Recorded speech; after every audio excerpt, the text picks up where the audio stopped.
వాళ్ళు ద్రష్టలై దర్శించినటువంటి వాంగ్మయంలో దాన్ని ప్రకటించిన దాంట్లో దోషం ఉండదు. ఇప్పుడు అవి మనుషుల చేతిలో పడ్డాక మొదలైంది ఇదంతా. ఎందుకు మన చేతిలో పడ్డాక ఇబ్బంది వచ్చింది? ఇప్పుడు ఒక తరగతిలో ఒక ఉపాధ్యాయుడు ఉంటాడు. ఆ ఉపాధ్యాయుడు అందరికీ ఒకేసారి పాఠం చెప్తాడు. ఆ తరగతిలో 30 మంది 40 మంది పిల్లలు ఉంటే ఒకేసారి పాఠం చెప్తారు. కానీ ఆ పిల్లల్లో కొందరి జ్ఞాపక శక్తి వేరు, కొందరి యొక్క శ్రద్ధ వేరు. అలా శ్రద్ధాళువులైన పిల్లలు దాన్ని వినే పద్ధతి, అర్థం చేసుకునే పద్ధతి, మళ్ళీ సందేహాలు వస్తే ఏ ప్రైవేట్ క్లాసెస్ లాంటివి పెట్టుకొని మరలా బయటికి వెళ్ళాక కూడా దాని యొక్క అర్థం ఏంటో తెలుసుకునే ప్రయత్నం చేసే విధానం, వీటి ద్వారా అది చక్కగా వాడు గ్రహించగలుగుతారు. ఆ చెప్పేప్పుడు గురువుగారు చెప్పేప్పుడే శ్రద్ధగా వినని వాడికి సందేహాలు కూడా రావు. సందేహాలు రానప్పుడు వాడు ఎవరిని మళ్ళీ వెళ్ళి చెక్ చేసే ప్రశ్నే లేదు. కనుక వాడు అక్కడ చెవుల్లో పడ్డవి అటు ఇటు వాడి పని చేసుకుంటున్నప్పుడు వాడి నోట్లో పడ్డవి చెవుల్లో పడ్డవి వాడు అవే రాస్తాడు. అందుకే రిజల్ట్స్లో తేడా వస్తుంది. ఒకటే ఉపాధ్యాయుడు అందరికీ ఏకకాలంలో ఒకటే పాఠం చెప్తాడు, కానీ ఒకరికి వచ్చే మార్కులు వేరు, ఒకరికి వచ్చే మార్కులు వేరు. దేన్ని బట్టి తేడాలు వస్తున్నాయి? గ్రహించే వ్యక్తి యొక్క సామర్థ్య లోపములను బట్టి వస్తున్నాయి. అంటే మనుషులకి ఒక 4 దోషాలు ఉంటాయి. భ్రమ, ప్రమాద, విప్రలంభ, అశక్తి అని 4 దోషాలు. భ్రమ అంటే ఒకటి అది చెప్తోంది, కానీ మనం ఇంకొకటి అర్థం చేసుకుంటాం. భగవద్గీతలో కనుక స్వామి చాతుర్వర్ణ్యం అంటే మనందరికి ఇన్నాళ్ళు అర్థమైంది వేరు. మనం ఇన్నాళ్ళు మానవ సమాజంలో వర్ణాలు అనుకుంటున్నాం. ప్రకృతి మొత్తాన్ని చెబుతున్నాడు. ఆ పదమది సృష్టి నా చేత 4 విధములుగా చేయబడిందని వాక్యంలో సృష్టిలో మానవ జాతి ఒకటే ఉందా? అక్కడ ఒకటి ఉంటే మనం ఇంకోటి అర్థం చేసుకుంటాం. భ్రమ అంటారు. ప్రమాద అంటే మనం చాలా పరాకుగా ఉండటం, అంటే అటెన్షన్గా లేకుండా అర్థం చేసుకోవటం. ఎక్కడో మనసు ఉంటుంది, సరిగ్గా వినం, ఆ చెప్పే వాటిలో 2 ముక్కలు లోపలికి వెళ్తాయి, మిగతావంతా మిస్ అవుతాం. కనుక ఆ కనెక్టివిటీ పోతుంది. పరాకుగా ఉండి గుణం, పరాకుగా ఉండే గుణం ప్రమాద అంటే. ఇక విప్రలంభ చాలా ప్రమాదకరమైన దోషం ఇది మనుషులకు ఉండేది. విప్రలంభ అంటే మోసగించాలి అనే బుద్ధి. అంటే మన మాట నెగ్గాలను, మనల్ని నలుగురు పొగడాలను, మనల్ని అందరూ గొప్పవాళ్ళు అనుకోవాలను లోపల ఒక ఉద్దేశం పెట్టుకొని బయటికి ఒకలాగా మాట్లాడుతాం. తెలిసిన దాన్ని కూడా తప్పుగా ప్రజెంట్ చేయటం, తెలుసుకోకుండా ఉన్నదాన్ని కూడా ఇదే కరెక్ట్ అంటూ ఇదే నిజమంటూ ప్రజెంట్ చేయటం. మోసగించాలి, ధనాపేక్షతోనూ గౌరవాపేక్షతోనూ బహుజన ఆదరణ పొందాలనే ఆపేక్షతోనూ మనం అవతల వారిని మోసగించేట్టుగా శాస్త్రం నుండి విషయాలని మసిపూసి మారేడికాయలు చేసి చెప్పడం అన్నమాట. దీనికి పేరు విప్రలంభ. ఇది చాలా ప్రమాదకరమైన దోషం. మేము ఎప్పుడు అనుకుంటాం ద్వేషం గొప్ప దోషమా, లేకపోతే మోసగించాలనే బుద్ధి గొప్ప దోషం? అంటే ద్వేషం ఒక వ్యక్తికి ఉంటే వాడిని చూడగానే 2-3 రోజుల తర్వాత అర్థమైపోతుంది. కానీ మోసగించాలనే బుద్ధి ఉంటే అర్థం కాదు. మోసగించాలనుకున్న వాడు బయట పడ్డాడు కదా, లోపల అభిప్రాయం పెట్టుకొని బయట పడకుండా మనం నమ్మేందుకు ఏం చేయాలో ఆ ప్రణాళికలు రచించుకుంటే. ద్వేషం ఉన్నవాడు ఉంచుకోలేడు. శిశుపాలుడికి ద్వేషం కలిగింది భగవంతుడి మీద, తిడుతూ ఉన్నాడు. నలుగురికి తెలిసిపోయింది శిశుపాలుడు కృష్ణుని దూషిస్తాడు అని. కానీ మోసగించాలనే బుద్ధి మాయలేడి వేషంలో వచ్చాడు మారీచుడు. ఎవరికి తెలిసింది? సీతమ్మ నమ్మింది. పూతన మోసంతో లక్ష్మీదేవిలా అందమైన రూపం వేసుకొని వచ్చింది కృష్ణుడి దగ్గరికి. ఏ తల్లి కూడా రావద్దు, మా బాబుకి పాలివ్వద్దు, నిన్నెప్పుడు మేము చూడలేదు అనలేకపోయారు నందగోకులంలో. మోసం చాలా ప్రమాదకరం. విప్రలంభ ఇది 3వ దోషం. ఇక అశక్తి అని ఒక దోషం. మనకి నిజం తెలుసు, జ్ఞానం ఉంది, కానీ సమయం వచ్చినప్పుడు అవతల వాడికి అర్థమయ్యేట్టుగా దానికి చెప్పలేం. ప్రకటన సామర్థ్య లోపం అన్నమాట. అశక్తి అంటే తెలిసిన మంచిని కూడా అవతల వింటున్న వారికి అర్థమయ్యేట్టుగా దానిని అందించలేని దశ. ఈ 4 మనుషుల్లో ఉంటాయి. ఇలాంటి మనుషుల చేతుల్లో ఈ పురాణ వాంగ్మయం పడ్డాక ఎన్నో ఇబ్బందులు వాటికి ఏర్పడ్డాయి అన్నమాట. ఇప్పుడు ఏమేమి ఇబ్బందులు ఏర్పడతాయి? ఉన్నదాన్ని ఒకలా అనుకుంటాం, అదే నిజమని అందరికీ చెబుతూ ఉంటాం. ఇది భ్రమ అనే దోషం. ఇట్లా ఎన్నో చోట్ల ఎన్నో మన అనంతకాల గతిలో అంటే కలియుగంలో ఎన్నో పురాణములకి, ఇతిహాసములకి, బ్రహ్మసూత్రములకి ఎన్నెన్నో భాష్యాలు రావడానికి కారణం అదే. ఒకటే ఉపాధ్యాయుడు, ఒకటే వేదం, ఒకటే ఇతిహాసం, ఒకటే పురాణం, ఒకటే బ్రహ్మసూత్రం, ఒకటే ప్రమాణ ప్రక్రియ. ఈజీగా ఇండెక్స్ ఉంది, దాన్ని చూసుకుని చెక్ చేసుకోవచ్చు. కానీ దీన్ని పట్టించుకోని వాళ్ళు, దీన్ని వినని వాళ్ళు, సరిగా అర్థం చేసుకోలేని వ్యక్తులు, శిష్యులు, అలాంటి విద్యార్థులు భ్రమ అనే దోషానికి లోనై అది లోకానికి చెప్పడం మొదలుపెట్టారు. బోలెడు రకాల పుస్తకాలు, బోలెడు రకాల కామెంటరీస్ వచ్చాయి. ఇక ఆ తర్వాత పరాకుగా ఉండి గ్రహించడం. నేనేం చెప్పినా అంటే ఒక ఊరి నుంచి ఒక ఊరికి వెళ్ళటానికే బండ్లెక్కి వెళ్ళే కాలంలో, ఎక్కడేం జరుగుతుందో ఇంకో చోటకి తెలియడానికి చాలా సమయం పట్టే కాలంలో నేనేం చెప్పినా చెల్లుతుంది అనుకునే స్వభావం. భక్త కన్నప్ప అని పాత రోజుల్లో ఒక సినిమా వచ్చింది, మనంతా చూసుంటాం. అది అద్భుతమైన సినిమా. ఆ సినిమాలో ఒక గురువు ఉంటాడు ఒక ఊళ్ళో. నేను సాయంకాలం రాత్రి ప్రతిరోజు కైలాసానికి వెళ్ళొస్తాను, పరమశివుడితో మాట్లాడొస్తానంటే అందరూ నమ్ముతారు ఊళ్ళో. అట్లా అందరి చేత పనులు చేయించుకుంటుంటాడు అతను. పరాకుగా ఉంటాం. ప్రమాద అంటే ఇలాంటి వ్యక్తులు కూడా లోకంలో ఉంటారన్నమాట. అంటే మనం ఏం చెప్పినా చెల్లుతుందిలే అని సరిగ్గా వినకుండా, సరిగ్గా చదవకుండా, ఈ మధ్య చాలా మంది చదువుతున్నారు కదా, అసలు భగవంతుడి పాదాలను కడిగినట్టుగా రామాయణంలో ఎక్కడుంది? భగవంతుడి పాదాల నుంచి, విష్ణు పాదముల నుంచి గంగ ఉద్భవించినట్టుగా అసలు రామాయణంలో లేదని చెప్పేశాడు ఆయన. ఆ తర్వాత భాగవతంలో అసలు ఎక్కడుంది? లేదని చెప్పేశాడు ఆయన. శివుడి శిరస్సు పైన ఉన్న గంగ విష్ణు పాదోద్భవమైన గంగ కాదు, అది వ్యోమ గంగ అని ఒక కొత్త పేరు పెట్టాడు. వ్యోమ అంటే ఏంటి? ఆకాశ గంగ. గంగకి బోలెడు పేర్లు ఉన్నాయి. దేవలోకంలో ప్రవహిస్తుంది కనుక దానికి దేవనది అని పేరు. ఆకాశ గంగ అని పేరు పైన ఉంటుంది కనుక. అంటే దానికి ప్రజలను భ్రమింపజేయడానికి నేనేం చెప్పినా ఎవడు అడగడు, పరాకులో ఉండి గ్రహించి కూడా దాన్ని ఢంకా బజాయించి మరీ చెప్తారనమాట వాడు. సో ఈ ధోరణి మనకు కనబడుతుంది. ఇది పరాకులో ఉండి మాట్లాడటం అనమాట. మళ్ళీ ఈ మధ్య కొత్తగా రామాయణంలో అసలు విభీషణుడికి రామచంద్రమూర్తి శ్రీరంగ విమానాన్ని, శ్రీరంగనాథుణ్ణి ఇవ్వనే లేదు. అసలు ఆ టాపికే రామాయణంలో లేదు. ఏది చదవక మాట్లాడే మాటలు ఇవన్నీ. భాగవతాన్ని చదివితే భాగవతంలో 3వ స్కంధంలో కపిల మహర్షి వాళ్ళ అమ్మగారికి తత్వోపదేశం చేసే సందర్భంలో, ఆ ధ్యాన క్రమం ఎట్లా ఉండాలో చెప్పే సందర్భంలో ఒక అద్భుతమైన శ్లోకం ఉంటుందన్నమాట. యచ్చౌచ నిశ్రుత సరి ప్రవరోదకేన తీర్థేన మూర్ధ్ని విధృతేన శివ శివో భూత్. ఏ మహనీయుని యొక్క పాద ఉద్భవి అయినటువంటి జలధార శిరస్సు మీద పడటం వల్ల తీర్థేన మూర్ధ్ని విధృతేన శివశివో భూత్, శివుడు శివుడయ్యాడు, శివునికి శివత్వం ఏర్పడిందో అట్టి మహనీయుని పాదతీర్థమైనటువంటి గంగ. ఎంత స్పష్టంగా చెప్పాయండి. ఆ భగవానుడి యొక్క పాదతీర్థమైనటువంటి గంగని శిరస్సు యందు ధరించటం వల్ల శివునికి మంగళకరుడనే పేరు ఏర్పడింది. యచ్చౌచ నిశ్రుత సరిత్ ప్రవరోదకేన తీర్థేన మూర్ధ్ని విధృతేన శివశివో భూత్.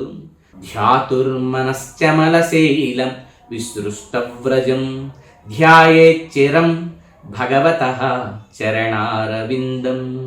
అట్టి భగవానుని చరణారవిందములను ధ్యానం చేయాలి అని ఎంతో అద్భుతంగా చెప్పబడింది భాగవతం యొక్క 3వ స్కంధంలో. అదే భాగవతంలో 8వ స్కంధంలో మరొక శ్లోకం చెప్పబడుతుంది. సమర్చ్య భక్తాచ్య గృణాత్ శుచిశ్రవాః యన్నాభిపంకేరుహ సంభవ స్వయం ధాతుః కమండలు జలం తదురుక్రమస్య పాదావనే జన పవిత్రతయా నరేంద్ర అని స్పష్టంగా ఎవని నాభి కమలం నుంచి ఉద్భవించిన ధాత బ్రహ్మదేవుడు, స్వయంభూడైనటువంటి బ్రహ్మదేవుడు తన కమండలు జలములతో ఆయన పాదపద్మములను అభిషేకిస్తే దేవ నది ఉద్భవించి ముల్లోకములను పవిత్రం చేసేటువంటి దివ్యమైన నదీమ తల్లి ఉద్భవించిందో అంటూ స్పష్టంగా 8వ స్కంధంలో చెప్పబడుతుంది. ఇక రామాయణంలో అసలు గంగ పాదోద్భవిగా, విష్ణు పాదోద్భవిగా ప్రస్తావనే లేదు. తెలుసుకోవాల్సిన అంశం ఏమిటంటే, శ్రీమద్ రామాయణంలో అయోధ్యాకాండలోని 50వ సర్గలో చాలా స్పష్టంగా ఈ విషయాన్ని తెలియజేస్తుంది. విష్ణుపాదచ్యుతాం దివ్యాం అపాపాం పాపనాశినీం. విష్ణు యొక్క పాదపద్మముల నుంచి చ్యుతాం జారినది, జాలువారినది, అపాపాం తనకంటూ ఏ పాపములు లేవు, పాపనాశినీం తాను మాత్రం సకల పాపములను పోగొట్టగలుగుతుంది, దివ్యాం అది దివ్యమైనది, తాం శంకర జటాజూటాత్ భ్రష్టాం సాగర తేజస. అట్టి ఆ దివ్యమైనటువంటి విష్ణుపాదోద్భవి, విష్ణుపాదచ్యుత అయినటువంటి పాపనాశిని అయినటువంటి గంగమ్మ శంకర జటాజూటముల యందు భ్రష్టాం, ఆ శంకర జటాజూటముల యందు తాను దుమికినది అంటూ స్పష్టంగా శ్రీమద్ రామాయణంలో, వాల్మీకి రామాయణంలో అయోధ్యకాండలో చెప్పబడింది. కనుక ఇవేమి చదవకుండానే, ఇవేమి వినకుండానే, తెలియకుండానే అవి లేవని అనటం, ఆ సందర్భంలో ఏం చూస్తే అది మాట్లాడటం, వినేవాడికి ఏమీ తెలియదు కాబట్టి మనకు తెలిసిందే గొప్పదవుతుంది, ఏమీ లేని చోట ఆముదు వృక్షమే మహావృక్షం ఎలా అవుతుందో అనే విధంగా అంతటి విశ్వాసంతో, కాన్ఫిడెన్స్తో ఈ విప్రలంభని పరాగ్గా ఉండి కూడా మమ్మల్ని ఎవరు ప్రశ్నించినటువంటి స్వభావాన్ని, తాము భ్రమపడినదే నిజమవుతుందేమో అనేటువంటి స్వభావాన్ని ఈ ముక్కోణములలో చూపించే ప్రయత్నం సమాజంలో చాలా విస్తృతంగా ఎప్పుడు అన్ని కాలాల్లో జరుగుతూనే ఉంటుంది. ఇలాంటి పరాకులు మనం చదవం, మనం ఎక్కడా వినం, పరిశోధన చేయం, కానీ చాలా స్ట్రాంగ్గా, కాన్ఫిడెంట్గా అందులో అది లేదు, ఇందులో ఇది లేదని మనం బయట మాట్లాడేస్తాం. ఎందుకంటే ఆ మాత్రం కూడా బయట వినేవాడు చదవడు కదా. ఇది పరాకుతో మాట్లాడే ప్రమాదం మనుషుల్లో ఉంటుంది. ఇక మూడవది, ఇది చాలా భయంకరమైంది, చాలా భయంకరమైంది. మన చేతికి కడియం ఉంటే చూసేప్పుడల్లా కనిపిస్తుంది, కంటికి కనిపిస్తుంది, పెద్ద కష్టపడక్కర్లా. ముంజేతి కంకణం ద్వేషం. ద్వేషం ఉంటే కనిపిస్తుంది, కానీ కపటం లోపల కనపడదు. ఏదో వచశ్చందన శీతలం, ముఖం పద్మదళాకారం, హృత్కర్తరీ సమం అని చెప్తారు పెద్దలు. ముఖం పద్మంలా ఉంటుంది, వచస్సు మాట చందనం పూసినట్టుంటుంది, హృదయం కత్తితో సమానంగా ఉంటుంది. చాలా పేర్లు పెట్టారు. గోముఖ వ్యాఘ్రం, పులి ఆవు తొడుగేసుకుంటే, ఆవు ముఖం వేసుకుంటే ఎట్లా ఉంటుందో విప్రలంభ అనే మూడవ దోషం, అవతల వారిని మోసగించాలని దోషం అట్లా ఉంటుంది. పయోముఖ విషకుంభం, పైకి పాలలాగా అమృత కలశంలా ఉంటుంది, లోపలంతా విషం కలిసి ఉంటుంది. ఇట్లాంటి పదాలు ఈ విప్రలంభ అనే దోషాన్ని చూసి వచ్చాయన్నమాట. అంటే తనని అందరూ పొగడాలి, తను గొప్ప సంప్రదాయాలకో లేకపోతే వేదానికో తనే ప్రతినిధి, తనన్నిటి కలుపుకొని వెళ్తున్నాడు, మిగతా వాళ్ళు ద్వేషంతో ఉన్నారు, తను మాత్రం అందరివాడు, అందరి బంధువయ్య భద్రాద్రి రామయ్య అన్నట్టుగా తను అందరివాడు, ఇలా అనిపించుకోవాలనుకుంటున్నాడు. వాళ్ళ లోపల లేదది, హృదయంలో భావం వేరుది, విప్రలంభ. ఇలాంటి వాళ్ళ వల్ల మన వాంగ్మయానికి జరిగిన నష్టం అంతా ఇంత కాదు, అసలు గుర్తించలేదు. ఇలాంటి వాళ్ళే ద్వేషాలు అంటగడుతున్నారు చాలామంది. నిజం సత్యం చెప్పిన ప్రతి వారికి, అన్నమయ్య చెబితే అన్నమయ్యకి, గోవిందరాజులు గారు చెబితే గోవిందరాజుల వారికి, రామదాసు గారు చెబితే రామదాసు గారికి, ఏ కాలంలో ఉన్న ఎంతటి మహానుభావులైనా వేదంలో ఇది ఉంది, ఇతిహాసంలో ఇది ఉంది, పురాణ వాంగ్మయ సారం ఇది, ప్రమాణ ప్రక్రియ ఇది, దీన్ని ఎట్లా గ్రహించాలయ్యా అని చెబితే చాలు, వాళ్ళకి ద్వేషం అంటకట్టేసి ఒక చీటీ రాసి స్టాంప్ వేసేస్తారు. ఇప్పుడు కూడా చాలామంది బోల్డ్ మంది పెయిడ్ ఆర్మీలాగా వీటికి కామెంట్లు పెట్టడానికి సిద్ధంగా ఉంటారు. ఏం చదవరు, ఒక్కడికి భగవద్గీతలో 10 శ్లోకాలు రావు, కామెంట్ మాత్రం పెట్టేస్తాడు. ఒక్కడికి చెప్పిన విషయాన్ని కాసేపు ఇంట్లో కూర్చొని పలక మీద రాసుకొని ఏం చెప్తున్నారో గుర్తించే ఓపిక, తీరిక, అంత బ్రెయిన్ కూడా, అంత బుర్ర కూడా ఉండదు. ఫండమెంటల్గా గుడ్డిగా కామెంట్ పెట్టేస్తారు. ఒక రకమైన వేషధారణ, వస్త్రధారణ, బొట్టు కనపడగానే వీళ్ళు ద్వేషం మాట్లాడిస్తారు, ద్వేషం ద్వేషం ద్వేషం అని కింద కామెంట్లు పెట్టేసుకుంటూ వెళ్ళిపోతుంటారు. ఓపిక ఉండదు. మేము ఈ మొత్తం దీన్ని ఒక మంచి విషయాన్ని ప్రపంచానికి చెప్పాలి, సమాజానికి చెప్పాలని ఒక 14-11 ఎపిసోడ్లుగా ఒక సుదీర్ఘమైన చర్చ చేసి మన సగటు భారతీయుడికి, సగటు హిందూ ధర్మంలో ఉండే వ్యక్తికి కన్ఫ్యూజన్ లేకుండా ఒక ప్రమాణపు పరంపర విధానం ఎట్లా ఉందో చెప్పాలని ప్రయత్నం చేస్తూ ఉంటే వినే తిరిగిలేదు. ఇంకా 14 వస్తాయి, 10 వస్తాయి, 11 వస్తాయి. మొత్తం విన్నాక డౌట్స్ అన్నీ ఇంకా ఏమైనా ఉంటే అప్పుడు చెప్పాలనే తీరిక లేదు. వెంటనే కింద టకా టకా టకా టకా కామెంట్స్. వాళ్ళు ఆల్రెడీ నమ్మినవి, పూర్తి ఎపిసోడ్ కూడా వినరు, ఏ పాయింట్కి మాట్లాడారో వినరు. దీనివల్ల ఒక సూక్తి పుట్టింది. రామాయణం అంతా విన్నాక రాముడికి సీత ఏమవుతుందండి? అడిగేవాడి బుద్ధి తక్కువ, అట్లా ఉంటుందన్నమాట. బుద్ధి లేనివాడు ఏది విన్నా అందులో సారం గ్రహించలేడు. ఆ గ్రహించలేని వాళ్ళ వల్లే కదా ఇబ్బందులు. సో కనుక ఈ విప్రలంభ అతి ప్రమాదకరమైంది, అతి భయంకరమైనటువంటిది. అవతల వాడిని మోసగించాలనే బుద్ధితో పదే పదే తనను గొప్పవాడి కింద ప్రజెంట్ చేసుకుంటూ, తన ఉదారుడి కింద ప్రజెంట్ చేసుకుంటూ, అవకాశం దొరికినప్పుడల్లా చేయవలసిన తప్పులు చేస్తూ. ఇప్పుడు దీనికి ఒక అద్భుతమైన ఎగ్జాంపుల్ మనం చెప్పుకోవచ్చు. శాండ్విచ్ అని ఇవాళ అందరూ చాలామంది తింటున్నారు. అసలు ఈ పదాలు ఎందుకు చెప్పుకుంటున్నామంటే మనం ఇక్కడ జీవిస్తున్నాం ఈ భౌతిక ప్రపంచంలో. ఇతిహాసాలు, వాంగ్మయం అక్కడెక్కడో ఉన్నాయి. స్వామి వివేకానందుల వారు ఒక మాట అంటారు, ప్రపంచంలో ఉన్న సైన్స్, విజ్ఞానం అంతా పూర్తయింది అని ఎవరైనా ఒక సైంటిస్ట్ కనుక ఒక స్టేట్మెంట్ ఇస్తే, సైన్స్ ఇంకా లేదు, కంప్లీట్గా అయిపోయింది, అన్నీ కొనుక్కున్నాం, ఇంకా సైన్స్ కొనుక్కోవాల్సింది ఏమీ లేదు, సైన్స్ యొక్క డెడ్ ఎండ్ హైట్స్ అయిపోయాయి అని ఎవరన్నా చెబితే ఆ సైన్స్ అయిపోయిందని చెప్పే చోట ఆధ్యాత్మికత యొక్క పాదాలు ప్రారంభమవుతాయి అని చెప్తాడు. ఎంత గొప్ప మాట! ఆధ్యాత్మికత యొక్క విరాట్ రూపాన్ని ఎవడు దర్శించలేడు. ఆ ఆధ్యాత్మికత పాదపద్మాల దగ్గర ఉండే ప్రారంభం దగ్గరికి కూడా భౌతిక విజ్ఞానం చేరలేదు ఇంకా అని ఆ మహనీయులు ఎంత బ్యూటిఫుల్గా, చాలా గొప్పగా ఆ ఎగ్జాంపుల్ చెప్తారో కదా. వివేకానంద స్వామి వారు చెప్పినట్టుగా ఇప్పుడు మన జీవన విధానం అనేది ఆధ్యాత్మికతకి చాలా దూరంగా మనం జీవిస్తున్నాం. అందువల్ల మనకి ఆధ్యాత్మికమైన విషయాలు ఏవి అర్థం కావాలన్నా మన జీవితంలో మనకు అర్థమైన ఎగ్జాంపుల్స్ ద్వారా మాత్రమే మనం దాన్ని అందుకునే ప్రయత్నం, దాని వైపు ఆ దిశగా మనం కొన్ని అడుగులు వేయొచ్చు. దీన్ని సంస్కృతంలో స్థూలారుంధతి న్యాయం అని పిలుస్తారనమాట. ఏమిటి స్థూలారుంధతి న్యాయం అంటే దగ్గరగా ఉండేదాన్ని ఒకదాన్ని చూపించి ఆ తరువాత దూరంగా ఉండి మనం చూడవలసిన దాని దాకా మనల్ని ప్రయాణం చేయించటాన్ని స్థూల అరుంధతి న్యాయం అంటారు. ఎక్కడో చాలా దూరంగా ఒక ఎర్రని రంగు కలిగిన భవంతి ఉంది. ఆ భవంతిని మనకు చూపించాలి అనుకున్నప్పుడు మనకి దగ్గరగా ఉన్న ఒక భవంతిని చూపించి, ఇదిగో ఇక్కడ ఒక పసుపు రంగు భవంతి కనబడుతుంది, దాని ప్రక్కకి చూడు కొంచెం, అక్కడ ఒక తెల్లని రంగు భవంతి ఉంది, దానికి ప్రక్కన ఒక ఎర్రని భవంతి ఉందే అని చూపించే ప్రయత్నం అన్నమాట. అంటే దగ్గరగా ఉన్న దాని ద్వారా మన కంటిని, మన దృష్టిని మొదలు పెట్టించి అక్కడి నుంచి దూరంగా ఉన్న దాని దాకా, అంటే చెప్పవలసిన, చేరవలసిన లక్ష్యం దాకా మనల్ని చేర్చేదేదో దానికి, ఈ విధానానికి స్థూల అరుంధతి న్యాయం అని పిలుస్తారన్నమాట. అలా మనకు అర్థమయ్యే ఎగ్జాంపుల్తో చెప్పుకోదలుచుకుంటే శాండ్విచ్ అని మనం ఇందాక మొదలు పెట్టాం. ఏమిటి శాండ్విచ్? పైన కింద 2 లేయర్స్ ఉంటాయి. లోపల ఏదో కూరతారు, లోపల ఏదో కుక్కుతారు. అయితే పైన కింద ఉండే లేయర్స్ కంటికి కనపడతాయి, లోపల ఏం కుక్కారు, ఏం కూరారు మనకు అర్థం కాదు. పైన ఉండే వాటిని చూసి దాన్ని తినటం మొదలు పెడతాం. ఎలాగో ఈ చాలామంది ప్రవచనకారులు ఏం చేస్తున్నారంటే రామాయణ ప్రవచనములు, మహాభారత ప్రవచనములు, భాగవత ప్రవచనములని శాండ్విచ్ లాగా పైన కింద పెడతారు.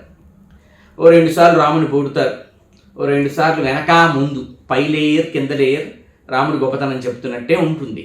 మనందరికీ అనిపిస్తుంది, అబ్బాయి ఎంత గొప్పవారు, అసలు వీళ్ళు లేకపోతే ఈ సనాతన ధర్మం ఏమైపోతుంది.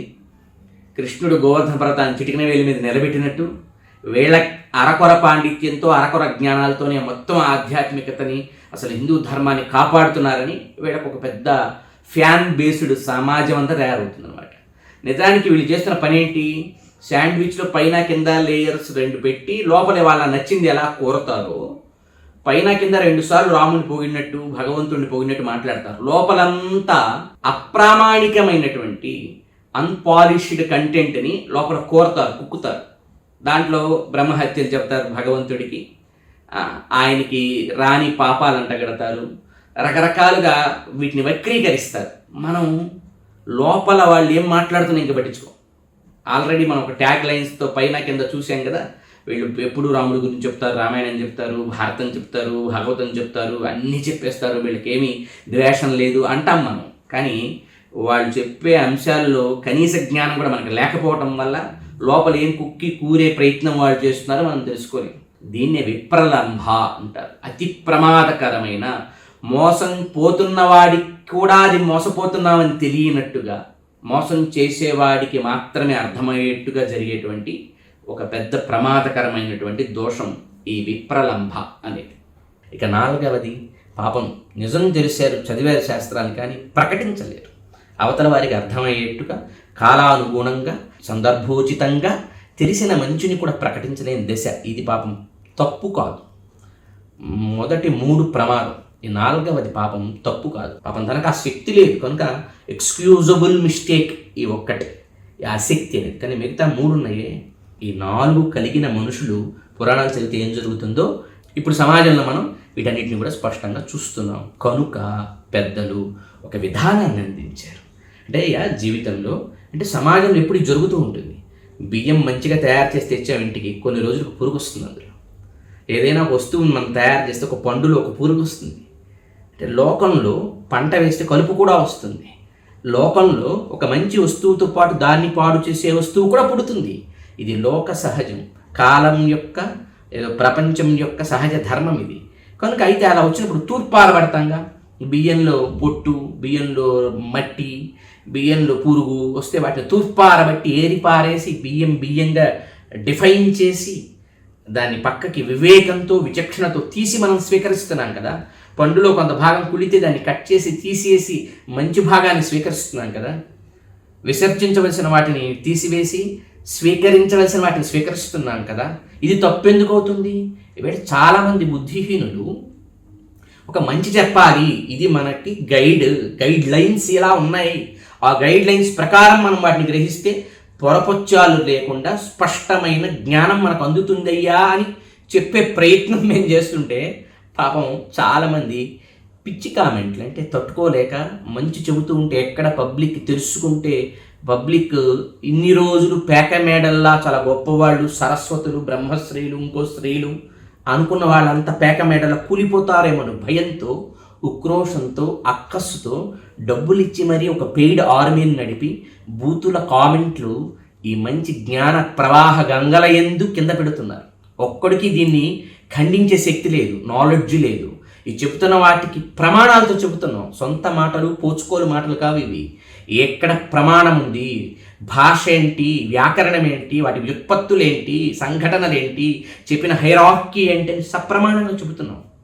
మిత్రుడు శ్రీరామ చక్రధర్ ఏదో బిట్స్ పిలానీలో కంప్యూటర్ సైన్స్ నేర్చుకున్నటువంటి ఒక అబ్బాయి నా 3 లక్షలు, నా 5 లక్షలు, నా 10 లక్షలు నాకు వస్తాయని సంపాదించుకుంటూ జీవితం గడపకుండా అమెరికా లాంటి దేశాలకు వెళ్ళి ఇంకా పెద్ద స్థాయికి వెళ్ళి తను బాగా సంపాదించుకుంటూ తన వరకు తాను సెటిల్ అవ్వకుండా, అరే నేను పుట్టిన దేశంలో రామాయణాన్ని నేను ప్రపంచానికి చెప్పాలి, వాల్మీకి రామాయణాన్ని ప్రపంచానికి చెప్పాలని చేసే ఉద్యోగం కూడా ప్రక్కన పెట్టేసి తాను ఒక 9 ఏళ్ల పాటు రామాయణం మీద రీసెర్చ్ చేసి వివిధ వ్యాఖ్యాన గ్రంథాలు చదివి పెద్దల దగ్గరికి వెళ్ళి తెలుసుకొని ఎన్నో విషయాలని ఆ రీసెర్చ్ చేసిన దాన్ని చాలా అందంగా పిల్లలకి, యువకులకి సమాజంలోకి తీసుకువెళ్ళాలని ఇంగ్లీష్లో, తెలుగులో ఇప్పటిదాకా 25,000 పుస్తకాలని ప్రజా సమూహం దగ్గరికి తీసుకువెళితే అంత కృషి చేసిన వ్యక్తిట సమాజాన్ని పాడు చేయడానికి ఇవన్నీ కూడా టెలికాస్ట్ చేస్తున్నాడని కింద ఒకటి రాస్తున్నాడు. ఒక వ్యక్తి కామెంట్ చేస్తున్నాడు, కామన్ సెన్స్ లేని కామెంట్ అనమాట. ఏం అవసరం ఆయనకి? దీని మీద బతకాలనుకోవట్లేదు అతను, దీని మీద కిరీటాలు పెట్టించుకోవాలనుకోవట్లేదు అతను. మేము గతంలో కూడా చెప్తున్నాం చాలాసార్లు చాలామందికి, యూట్యూబ్ వల్ల రూపాయి డబ్బు తెచ్చుకొని సంపాదన కోసం ఇది చెప్పడానికి రాలా. మా పేరు కూడా వేసుకోలేదు ఎక్కడ. అసలు పేరు వేసుకుంటే కూడా దానికి ముందు వెనక తోకలు శ్రీశ్రీలు లేవు. నా పేరు తల్లిదండ్రులు పెట్టిన పేరు ఏదో నాకుంది, అది చాలా. అంతవరకు పేరు కోసము, దీనివల్ల నలుగురు పొగడాలను, గురువు గారులని అనిపించుకోవాలను కాదు ఇదంతా. అరే మనం ఉన్న మీ ఇంట్లో ఎవడో దుమ్ము వేసాడు, చుమ్ముకోవా నువ్వు, నీ బాధ్యత కదా అది. ఈ భారతదేశం, ఈ భారతీయ సంస్కృతి, ఈ వైదిక వాంగ్మయం చాలా గొప్పది.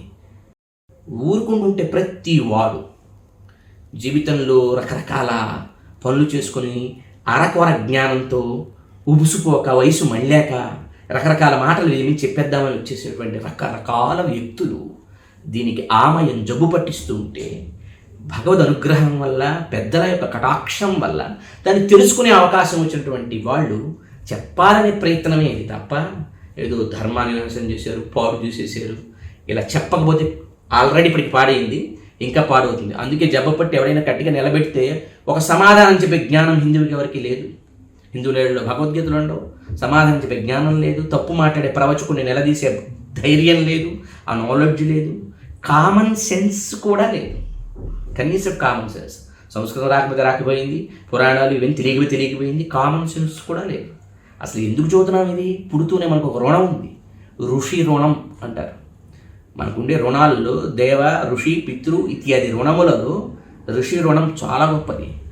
మహాత్ములు తమ జీవితాన్ని త్యాగం చేసి, తపస్సులు చేసి, ఇంద్రియ నిగ్రహంతో, భగవదాత్మకమైన సృష్టితో మమైకం చెంది భగవద్ అనుగ్రహంతో వారు అద్భుతమైన వాంగ్మయాన్ని లోకానికి అందిస్తే దాన్ని చదవటం, అర్థం చేసుకోవటం, తెలిసిన దాన్ని సజావుగా సరిగ్గా ఇంకొకరికి చెప్పటం, ఇవి ఋషి రుణాన్ని తెచ్చుకునే మార్గాలు.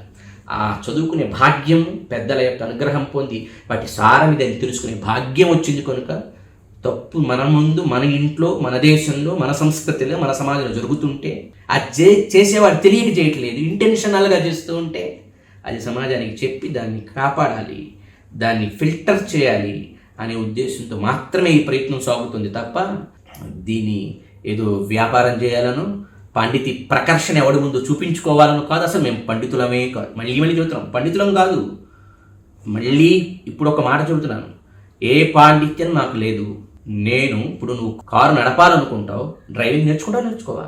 కారు నడపాలంటే డ్రైవింగ్ వచ్చి తీరాలి. భారతదేశంలో నేను భారతీయ సనాతన ధర్మానికి చెందిన వ్యక్తిని అని చెప్పాలంటే కనీసం ప్రాథమిక విద్యాభ్యాసం మన సంస్కృతి గురించి మనకు ఉండాలి. నాకుంది కేవలం ప్రాథమిక విద్యాభ్యాసమే. నా ప్రాథమిక విద్యాభ్యాసమే ఈవేళ వీళ్ళు ఎన్ని తప్పులు చేస్తున్నారు నిరూపించగలుగుతుంటే, పుట్టిన దగ్గర నుంచి షట్శాస్త్రములను అధ్యయనం చేసి చక్కటి వేదాంగములను అధ్యయనం చేసిన మహానుభావుల భాస్కర దీప్తి ముందు మిణిగురు పురుగులవుతారు వీళ్ళంతా కూడా, ఈ చెబుతున్నటువంటి వాళ్ళంతా. సో గుర్తించండి మిత్రులారా, గుర్తించండి భారతీయులారా, గుర్తించండి హిందూ సమాజమా. చీలికలు పిలికలు చేయడానికి కాదు, చీలికలు చేస్తూ లోపల కపటం పెట్టుకొని విషం కక్కుతూ చాలామందికి మన పురాణములను విమర్శించే, పురాణ జ్ఞానం లేకుండా పురాణాన్ని ప్రవచిస్తే కొంతమంది వాళ్ళ వీడియోలు పెట్టుకొని మరి మీ దాంట్లో టాప్ మోస్ట్ పీపుల్ ఇలా మాట్లాడారు అందుకే మేము కూడా ఇలా అంటున్నామని మన దేవీ దేవతల్ని మాట్లాడితే వాళ్ళని ఖండించడానికి ఒక్క హిందువుకో ఒక్క భారతీయుడికో ఈవేళ ఈ వకాల్తా పుచ్చుకునేటువంటి కామెంట్ల పేషెంట్లకు ధైర్యం లేదు, సత్తా లేదు. అక్కడ వీళ్ళు కూడా మళ్ళీ విప్రలంబే, వీళ్ళు మోసగారే. ఇప్పుడు అంతే కదా, ఒక మోసగారికి జై కొట్టేవాడు కూడా మోసగారే కదా. దుర్యోధనుడి దగ్గర ఎవరుంటారు? మోసం చేసి లబ్ధి పొందాలనుకున్నవాడు. రాముడి దగ్గర ఎవరుంటారు? ఎంత శ్రమ చేసి ఎంత సేవ చేసినా ఒక్క బహుమతి కూడా కోరుకొని ఆంజనేయ స్వామి లాంటి నిస్వార్థ సేవకుడు ఉంటాడు. ఆయన ఉద్దేశం లంకకెళ్ళింది కీర్తి కిరీటాలు పెడతారని కాదు. ఆంజనేయ స్వామి లంకకెళ్ళి రామ వైభవాన్ని చెప్పి అక్కడుండే రాక్షస సంహారం ఎలా చేశారో, అజ్ఞాన అసురుల సంహారం చేసి రామ వైభవాన్ని, ప్రామాణికము రామణీయకము అయినటువంటి శాస్త్రసార వైభవాన్ని, దాని ఫండమెంటల్స్ని పెద్దల ద్వారా అందుకున్న విషయాన్ని లోకానికి అందించడానికి చేస్తున్న ప్రయత్నం తప్ప ఇది మరొకటి కాదు. ఇదంతా గుర్తుపెట్టుకోవాలి. వీళ్ళు చేసే ఎన్నో రకాల దురాగతపు మాటలకి ఇతరులు దీన్ని సాకుగా చేసుకుని ఆల్రెడీ విధులు పెట్టేశారు మీ హిందూ ధర్మాన్ని. మాలాంటి వాళ్ళు కూడా ఇంక ఊరుకుంటూ ఉంటే కొన్ని రోజులకి ఏది నిజమో ఏది వాస్తవమో తెలియకుండా మొత్తం వాస్తవాల పైన సమాధులు కట్టేస్తారు. వాస్తవాల పైన మొత్తం అవాస్తవాల వాంగ్మయాన్ని తయారు చేసి లోకానికి ఇచ్చేసి రేపొద్దున మొత్తాన్ని నిర్వీర్యం చేస్తారు ఈ మహాసరస్వతులంతా. అందుకని ఈ ప్రయత్నం చేస్తున్నాం. కనుక అర్థం చేసుకొని కొంచెం ఓపిక బట్టి, కపటం లేనివాళ్ళు, నిజాయితీ ఉన్నవాళ్ళు, నిజమేంటో తెలుసుకోవాలనుకునేవాళ్ళు, నిఖార్సైన భారతీయులు, వైదిక ధర్మ అనువర్తులంతా వీటిని విని అర్థం చేసుకోండి. చాలా ఎక్కడ లోపం జరుగుతుందో మనకు అర్థమవుతుంది. అందుచేత ఈ వాంగ్మయం ఏదైతే లోకంలోకి వచ్చిందో ఈ వాంగ్మయానికి ఒక ప్రక్రియ. దేని ద్వారా ఇలాంటి లోపాలు ఎప్పుడైనా ఏర్పడితే, మనుషుల వల్ల భ్రమలు ఏర్పడితే వాంగ్మయానికి, మనుషులు చెప్పే మాటల్లో ఏర్పడితే, పరాకు వల్ల ప్రమాదం వల్ల దోషాలు ఏర్పడితే వాంగ్మయానికి, అట్లాగే విప్రలంభ మోసగించాలని బుద్ధి వల్ల వాంగ్మయానికి దోషాలు ఏర్పడితే వాటిని ఎట్లా ఫిల్టర్ చేయాలి, ఎట్లా పరిహరించాలి, ఎట్లా వాటిని మురికి నేలలోంచి మురికిని వేరు చేసి మంచి నీటిని ఎట్లా గ్రహించాలి ఈ శాస్త్రములలో ఎప్పుడైనా ఇతరుల వల్ల దోషములు ఆపాదించబడితే అని దానికి పెద్దలు ఆనాడే మనల్ని కన్న భగవంతుడికి, మనకన్నా జ్ఞానంలో కొన్ని కోట్ల రెట్లు గొప్పవాళ్ళైన ఋషులకి మన బుద్ధి తెలుసు కదా. అందుకని మనిషి చేతిలో పడ్డాక ఏం జరుగుతాయో తెలిసిన వాళ్ళు ఈ దోషముల నుంచి జ్ఞానాన్ని కాపాడటానికి కూడా ఒక ప్రక్రియ ఇచ్చారు, ఒక ప్రమాణపు ప్రక్రియ. అది మనం తెలుసుకోగలిగితే ఎవరు ఎందరూ ఎన్ని కుయుక్తులు పన్నినా, ఎన్ని పిచ్చి సమన్వయములు, విచిత్ర సమన్వయములు చేసినా భవిష్యత్తుకి ఎప్పటికీ కూడా జ్ఞానం నిర్దుష్టంగా అందే అవకాశం ఉంటుంది. ఆ ప్రక్రియను మనం ఒకసారి తెలుసుకోవాలన్నమాట. అందుకే మీకు వాల్మీకి రామాయణం చదివితే అసలు వాల్మీకి రామాయణం నుంచి మనందరం 50 మంది భరత జాతి నేర్చుకోవాల్సిన ఒక సూత్రం ఉందండి. ఏదైనా ప్రపంచానికి చెప్పాలని ఒకడు అనుకుంటే అది కూడా ఎక్స్క్లూజివ్గా సనాతన ధర్మం గురించి, వాడికి ఏం లక్షణాలు ఉండాలో రామాయణం మొదటి శ్లోకం చెబుతుంది. తపస్వాధ్యాయ నిరతం తపస్వీ వాగ్విదాంవరం నారదం పరిపప్రచ్ఛ వాల్మీకిర్మునిపుంగవం అని ప్రశ్న వేసేవాడికి ఒక గుణం చెప్పి, చెప్పేవాడికి ఒక అద్భుతమైనటువంటి లక్షణాలు చెప్పి, ఎలాంటి వారు సనాతన ధర్మాన్ని చెప్పాలి అనే లక్షణం అక్కడ చెబుతుంది. అంటే అక్కడ ప్రవచనం చెయ్యాలి అన్నా, లేకపోతే ఒక విషయాన్ని ఇతరులకు ప్రబోధించాలన్నా, బోధించాలన్నా వారికి కొన్ని గుణాలు ఉండాలి. కానీ విప్రలంభం ఉంది, ఇతరుడిని మోసగించాలి అనే బుద్ధి. దీనికి కపటమని, శఠులని, దీనికి చాలా పేర్లు పెట్టాయి.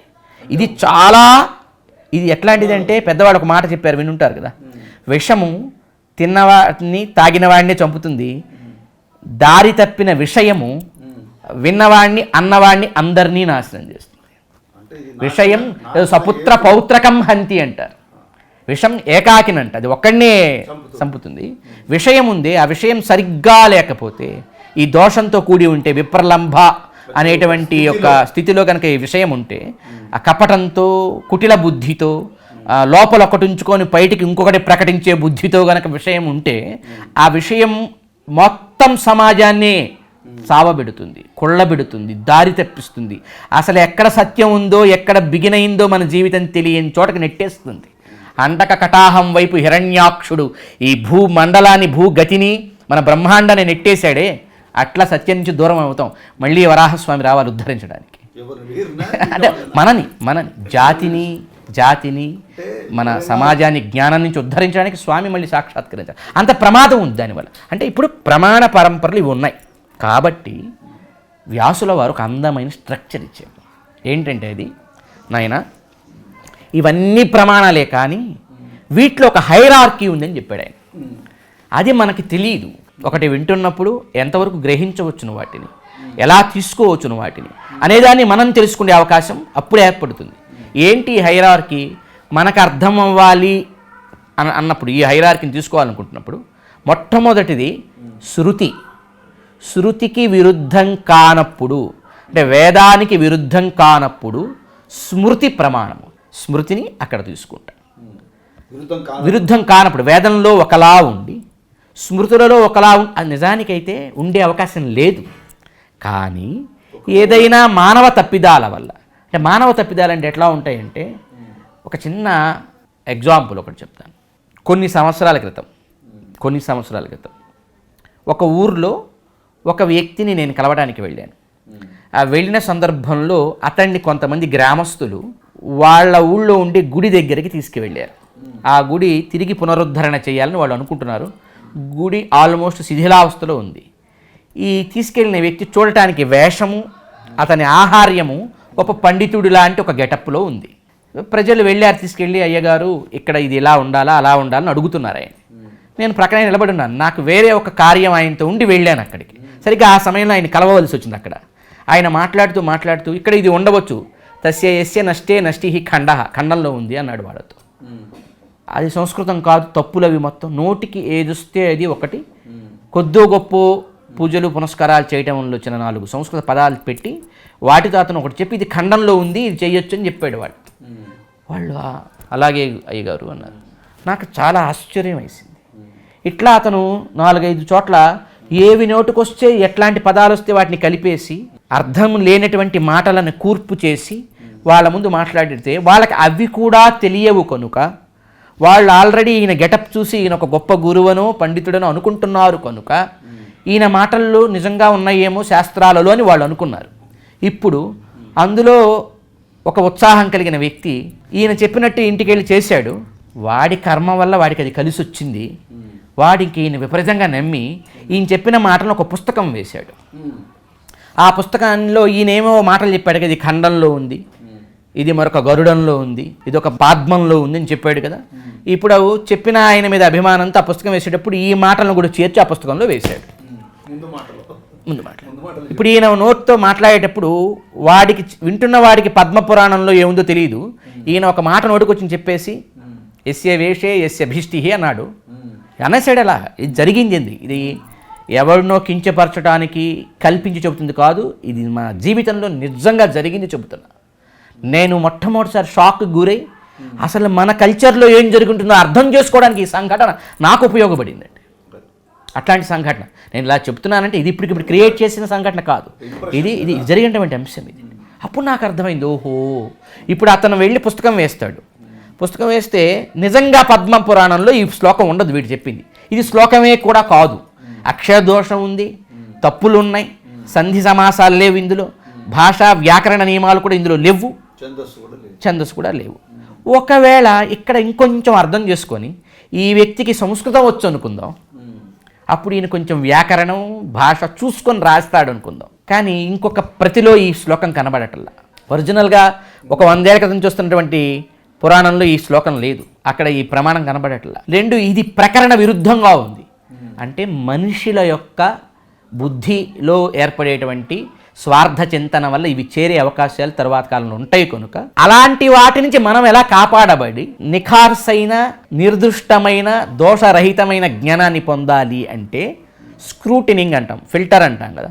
మనం నీళ్లలో ఏదైనా ఒక ధూళి దుమ్ము ఉంటే వాటిని ఫిల్టర్ చేసి చేసి చేసి ఎంతవరకు చేయగలము మ్యాక్సిమం చేసి దాన్ని ఎట్లా గ్రహిస్తాము, ఎక్స్ట్రాక్ట్ చేస్తాము ఆ మంచి ప్యూర్ ఎసెన్స్ని, అట్లాగే ఈ జ్ఞానాన్ని ఫిల్టర్ చేసుకుంటూ మనం పొందడానికి ఒక ప్రక్రియనిచ్చి నాయన వేదములలో ఉన్నదానికి విరుద్ధం కానంత వరకు స్మృతులని తీసుకోండి, శృతులలో ఉన్నదానికి విరుద్ధం కానంత వరకు స్మృతులని తీసుకోండి. ఇక స్మృతులకి శృతులకి రెంటికి విరుద్ధం కానంత వరకు ఇతిహాసమును తీసుకోండి. తరువాత వచ్చినటువంటి ఇతిహాసానికి పురాణాలకి కాన్ఫ్లిక్ట్ కానంత వరకు. ఇప్పుడు ఇతిహాసాలు కూడా 2 ఉన్నాయి చూడండి. మొదటిదేమో శ్రీమద్ రామాయణం, తరువాతదేమో మహాభారతం. ఈ రెండిటిలో కూడా మళ్ళీ రామాయణమే ప్రమాణం. 2 ఇతిహాసంలో మొట్టమొదటిది అవటం వల్ల మాత్రమే కాదు, ఇక్కడ మనం తర్వాత చర్చిద్దాం, ఒక పాయింట్, కీలకమైన ఒక పాయింట్ ఉంది ఇందులో. ఆ తరువాత వచ్చినటువంటి పురాణాల్లో మళ్ళీ ఒక 3 రకాల విభాగాలు ఇచ్చారు. సాత్విక పురాణములు, రాజస పురాణములు, తామస పురాణములు. అసలు ఈ మాటే బయటికి రావటం లేదు, ఎవరు చెప్పటం లేదు, ఎందుకో తెలియదు. బహుశా ఇలా చెప్పటం వల్ల అన్నింటినీ కలిపేసి మాట్లాడే అవకాశం పోవచ్చునే భయంతో. అది ఇప్పుడు ఏదో చెప్పారు విప్రలంబ స్థితి ఏమవుతుందంటే ఇట్లా ఈ డివిజన్స్ ఎక్కువ అయ్యే కొద్ది ఏమవుతుందంటే మిగిలేవి తక్కువ ఉంటాయి కదా. డివిజన్స్ ఎక్కువ అయితే మిగిలేవి తక్కువ ఉంటాయి. మిగిలేవి తక్కువ ఉంటే మనకి లోకంలో చాలా రకాలుగా ఇబ్బంది ఏర్పడుతుంది. అందువల్ల ఇవి చెప్పరేమో కానీ పద్మపురాణంలో ఈ డిస్క్రిప్షన్ ఉంది, ఈ విభాగం. పద్మపురాణంలో సాత్విక రాజస తామస పురాణాల విభాగం, ఆ చర్చ ఉంది. నిజానికి అసలు ఈ గుణ విభాగం అనేది చాలా చోట్ల ఉంది. మనం ఒక్క విషయాన్ని కూడా గుర్తుపెట్టుకోవాలి. ఈ మొత్తం ప్రమాణ ప్రక్రియలో ఈ ప్రమాణం మొత్తాన్ని శృతి స్మృతి ఇతిహాస పురాణ ఆగమ శిష్టవాక్యం అనే ఈ ప్రమాణ ప్రక్రియని ఒక పెద్ద భవంతి అని అనుకుందాం కాసేపు అర్థమవటానికి. మనం ఒక భవంతి కట్టేటప్పుడు ఎన్ని అంతస్తులు పైకి కట్టాలో అంత డెప్త్ లోపల ఉంటుంది పునాది. ఆ తర్వాత భవంతి నిర్మాణం చేస్తాం. ఇప్పుడు ఈ భవంతిలో ఉండే ప్రతి అణువుకి ఇంకొక అణువుతో సంబంధం ఉంటుందా ఉండదా? తప్పకుండా ఉంటుంది. ప్రతి పిల్లర్కి ఇంకొక పిల్లర్తో సంబంధం ఉంటుందా ఉండదా? అవన్నీ కలిసే ఉంటాయి. అంతే. రూములుగా లేకపోతే గదులుగా లేకపోతే అంతస్తులుగా అది వేరువేరు స్పేస్ని ఆక్రమించినా అవి మొత్తం ఒక సింగిల్ కనెక్టివిటీలో ఉన్నాయి కదా, రిలేటెడ్గా ఉన్నాయి. ఈ మొత్తం వాంగ్మయం కూడా అలా కనెక్టివిటీలో ఉంది. ఇది మనకి మహాత్ములు చెప్పేటువంటి వాక్యాలకి ప్రమాణాలు చూపించినప్పుడు అర్థమవుతుంది. అంటే దీనికి ఒక మాట చెప్పవచ్చు అర్థం అవడానికి, ప్రబల ప్రమాణం. అంటే 10 చోట్ల చెప్పబడి ఉండాలి ఆ అంశం. అంటే అన్ని చోట్ల ఉండాలి అది. ఎక్కడో మనం ఒక చోట నుంచి ఒక చిన్న మొక్క తీసుకొని ఆ మొక్క మీదనే చర్చలు ఖండన మండన, ఇక్కడ ఈ మొక్క ఉంది కనుక ఇదే రైటు, ఇక్కడ ఈ మొక్క ఉంది కనుక ఇదే రైటు అంటే ఒక సత్యం మరల చెప్పబడుతుంది. ఇప్పుడు ఒక ప్యాట్రన్ అంటాం కదా, మన ఇంటిని కట్టేటప్పుడు ఒక ప్యాట్రన్ని మెయింటైన్ చేస్తాం. ఒక ఇంజనీరు ఒక టేస్ట్ ఉండి ఏదో ఇల్లు కట్టుకునే వాళ్ళని పక్కన పెడితే ఒక బాగా ఆర్థిక స్తోమత బాగా ఉండి మంచి క్రియేటివ్ కాన్సెప్చువల్ మైండ్ ఉంది, మంచి ఇంజనీర్స్ని అతను పెట్టుకొని అతను గనక ఇల్లు కడితే ఆ ఇల్లు ఎలా ఉంటుందండి? పిచ్చి పిచ్చిగా ఉంటుంది, ఏదో తోచినట్టు ఉంటుంది. ఎందుకంటే డబ్బుకి లోటు లేదు, క్రియేటివిటీకి లోటు లేదు, కాన్సెప్చువల్ ఎగ్జిక్యూషన్కి లోటు లేదు, ఇంజనీర్స్కి వాటికి లోటు లేదు. He want anything he can bring anywhere from the world కదా. వాడికి ఏ వస్తువు కావాలని ఎక్కడి నుంచైనా పట్టుకొచ్చి దాన్ని పెట్టి వాడు కట్టేస్తాడు దాన్ని. నేను రీసెంట్గా ఒక హౌస్ చూశాను, వాళ్ళకి ఒక పర్టికల్ ఒక వుడ్ కావాల్సి వచ్చింది. ఆ వుడ్ ఎక్కడ ఆస్ట్రేలియా దొరుకుతుంటే అక్కడిని తెప్పించారు అంత ఖర్చు పెట్టి. అంటే కాంప్రమైజ్ అక్కడ ఉండదు కదా. ఇది లోకంలో మనం చూస్తున్నాం కదా. మరి లోకంలోనే చూస్తున్నప్పుడు మహాతపశ్శక్తి సంపన్నులు ద్రష్టలు అయినటువంటి మహర్షులు రాసినటువంటి వాంగ్మయం కదా స్మృతులంటే. వాళ్ళు రాసినటువంటి వాంగ్మయం కదా ఇతిహాసాలంటే. వాళ్ళ ద్వారా అందినటువంటి వాంగ్మయం కదా పురాణములంటే. వీళ్ళ ద్వారా అందిన వాంగ్మయమే కదా మనకి ఆగమములంటే. ఇలాంటి ఋషితుల్యులై వీళ్ళని ఉపాసించి ఇన్నిటిని గ్రహించినటువంటి మహాభక్తుల వల్ల అందిన వాంగ్మయమేగా అది కూడా చివరిలో వచ్చినటువంటి మన శిష్టవాక్యం అనేటువంటి మాట అంటే. మరి వీటిల్లో కూడా ఒక ప్యాటర్న్ ఉంటుంది, ఇది మర్చిపోవద్దు. సో అక్కడ దొరికిపోతారా? ఇప్పుడు మీకు చిన్న ఎగ్జాంపుల్ చెప్తా. తిరుమల కొండ ఉంది, అహోబల క్షేత్రం ఉంది, శ్రీశైల మల్లికార్జున క్షేత్రం, మల్లికార్జున స్వామి యొక్క క్షేత్రం శ్రీశైలం ఉంది. ఇప్పుడు ఈ మొత్తం ఒకటే సింగిల్ కొండ, సింగిల్ బిట్. దీన్ని మనం శేషాచల అడవులు అంటున్నాం. పురాణాలు కూడా కీర్తిస్తూ ఆదిశేషుడు ఇట్లా పవళిస్తే ఆదిశేషుడి యొక్క శిరస్సు మీద తిరుమల ఉంది, నడుము మీద అహోబలం ఉంది, తోక మీద శ్రీశైల మల్లికార్జునుడు ఉన్నాడని పురాణములే కీర్తిస్తున్నాయి స్వయంగా. అంటే ఇది మొత్తం ఒక సింగిల్ కొండ. అది మనం వెళ్ళి చూస్తే కూడా తెలుస్తుంది. ఆ కొండ యొక్క రంగు, దాని రాక్ ప్యాటర్ను తిరుపతిలో ఎలా ఉంటుందో, తిరుమలలో ఎలా ఉంటుందో, అహోబలంలో కూడా అట్లాగే ఉంటుంది. శ్రీశైలంలో కూడా అలాగే ఉంటుంది. సేమ్ రాక్ ప్యాటర్న్ మెయింటైన్ అవుతూ వస్తుందన్నమాట.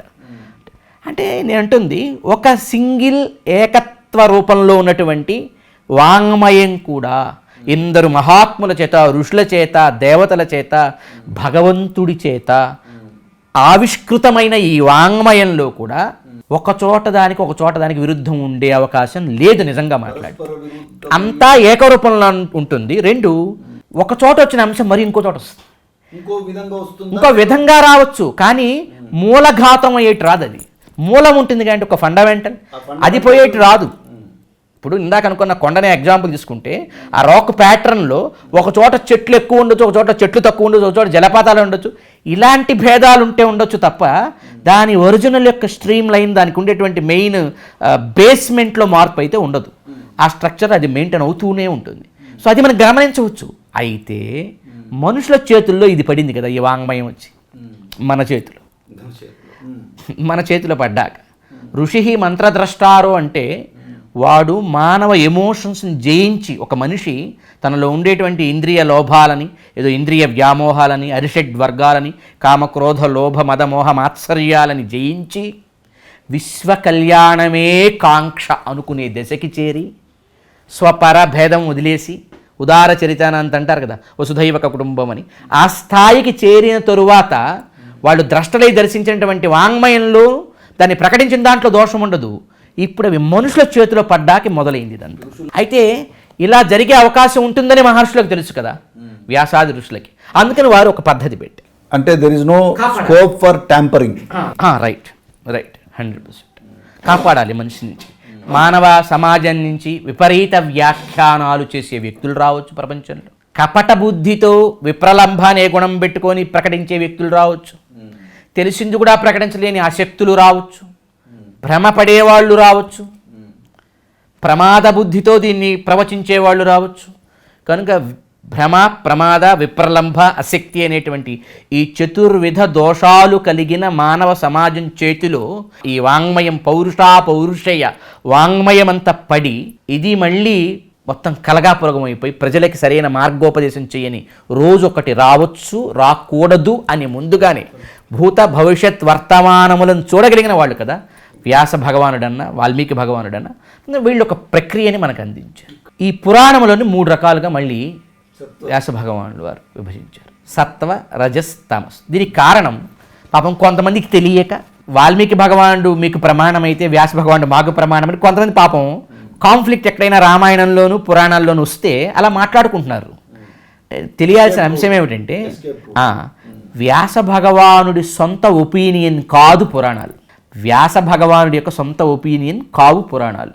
వ్యాస భగవానుడికి పురాణాలను ఉపదేశం చేసిన బ్రహ్మదేవుడు 3 గుణాలకు లోనయ్యాడు. ఆయన 3 గుణాలకు లోనవుతున్నానని తనే ఒప్పుకున్నాడు. మత్స్య పురాణంలో ఆయనే చెప్పుకుంటాడు, ఒక్కొక్క గుణం నా మీద ఆవేశించినప్పుడు నేను ఆ గుణ ప్రధానమైన అంశాలని బోధించాను, వాటిని ప్రవచించాను. అవి వ్యాసుల వారు దాన్ని మొత్తం కూడా రికార్డ్ చేశాడు. అయితే ఆ రికార్డ్ చేసేటప్పుడు ఆయన యొక్క క్లారిటీ, ఈయన ఏం చెప్పాడో దాన్ని యాజిటీ చేయగలిగాడు. అదే ఆయన గొప్పతనం, వ్యాసుల వారి గొప్పతనం.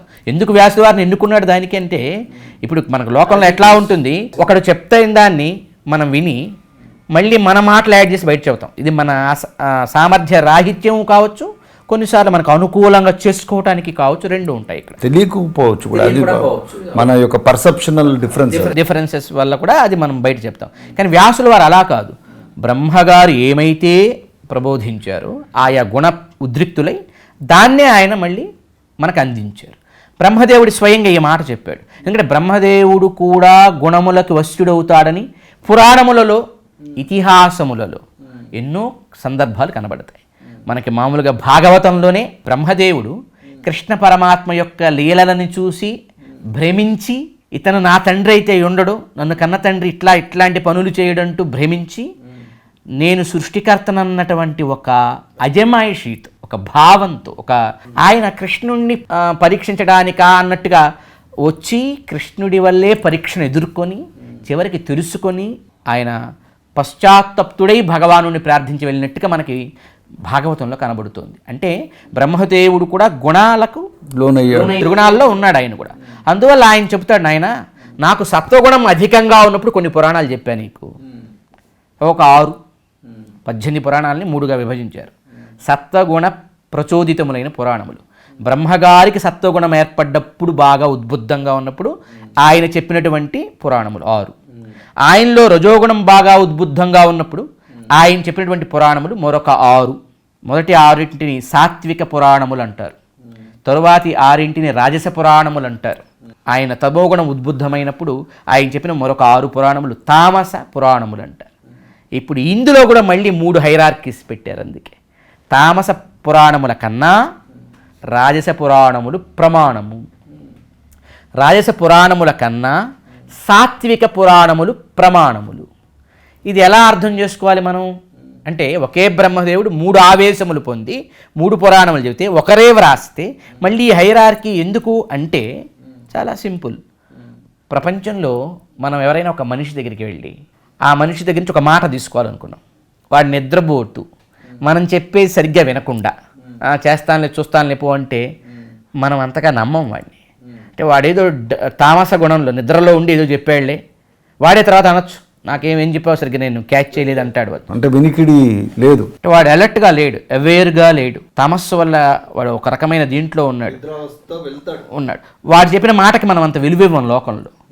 ఒకడు బాగా ప్రగల్భాలు పలుకుతూ నన్ను మించిన వాడు లేడు, నీకు ఆ పని అయిపోతుంది, నేను చేసి పెడతాను పో, నేను తలుచుకుంటే ఏదైనా అవుతుందని గొప్పలు డాంబికంగా మాట్లాడుతున్నాడు అనుకుందాం.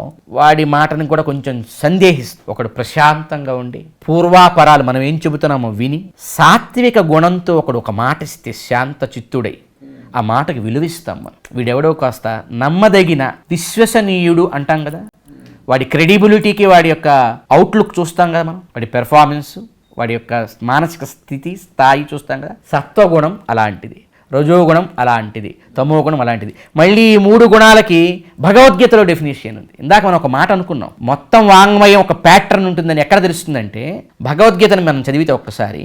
అందుకే అండి మనం ప్రతి సనాతన ధర్మానికి చెందిన వ్యక్తి గుర్తుపెట్టుకోవాల్సింది 700 శ్లోకాల భగవద్గీత మనకి రోజు నిత్య పారాయణలో ఉండాలి. ఎప్పుడైతే ఉంటుందో అది ఒక అర్థం, అదొక మనకు ఒక స్కేల్, అది దర్పణం. అది ఎందులో ఉన్న డౌట్ వస్తే ఇందులో చూడు, భగవద్గీత చూడు.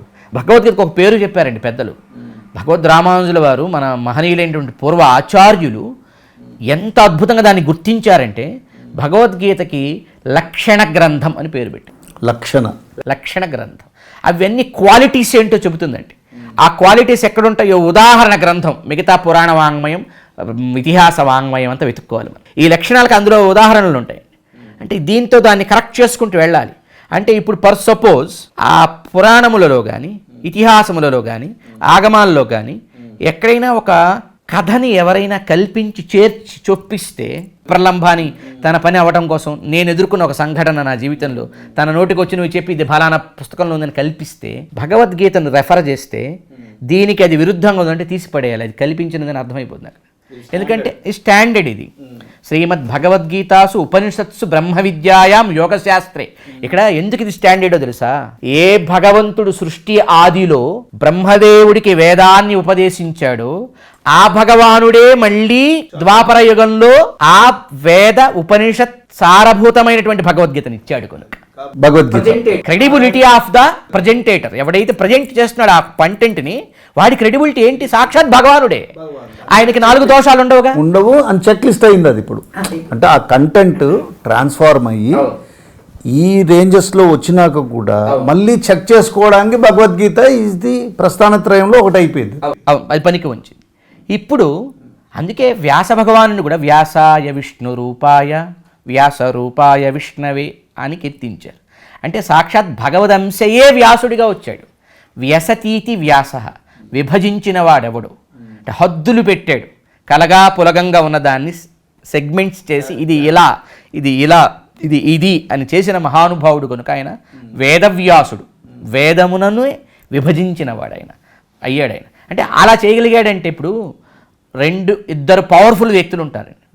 పరిపాలించే రాజు, జ్ఞానాన్ని నిర్దిష్టంగా ఉపదేశించేటువంటి ఆచార్యుడు. ఈ ఇద్దరు కూడా భగవద్ అంశ ఉంటే తప్ప ఆ కార్యం చేయలేరు వాడు.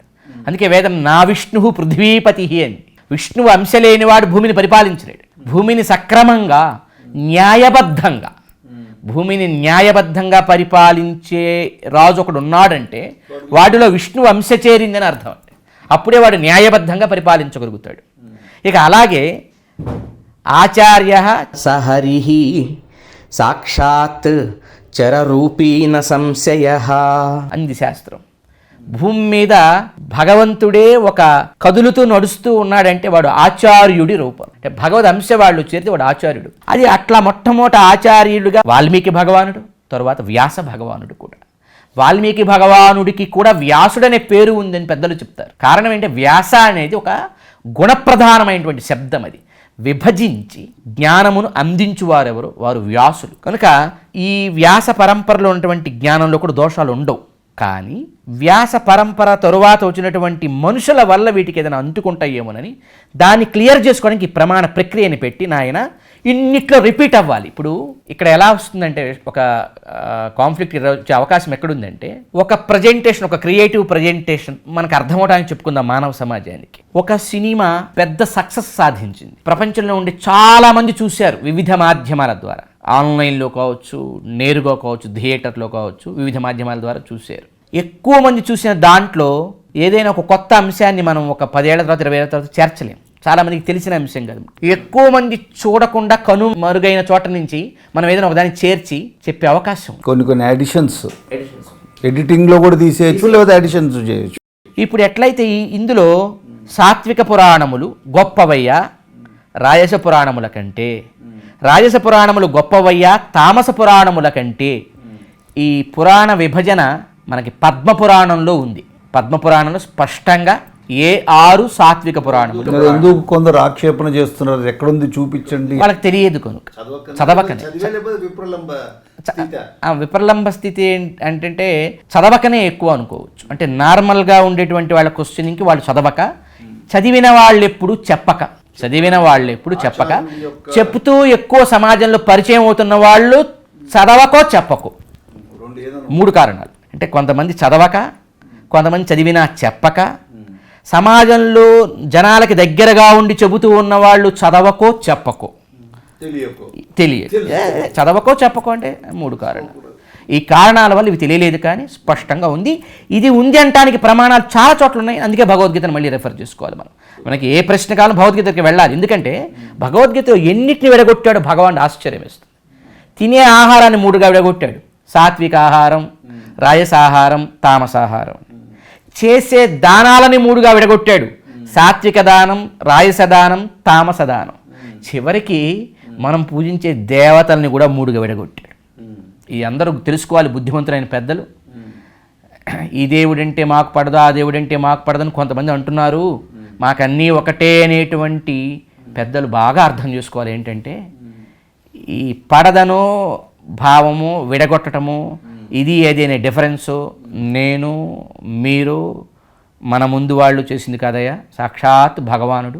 భగవద్గీతాసు ఉపనిషత్సు బ్రహ్మ విద్యాయాం యోగశాస్త్రే అని చెప్పబడిన మహాభారత సారమైన, నిజానికి మహాభారతానికి ఆ పేరు ఎందుకు వచ్చిన పెద్దలు చెబుతారండి.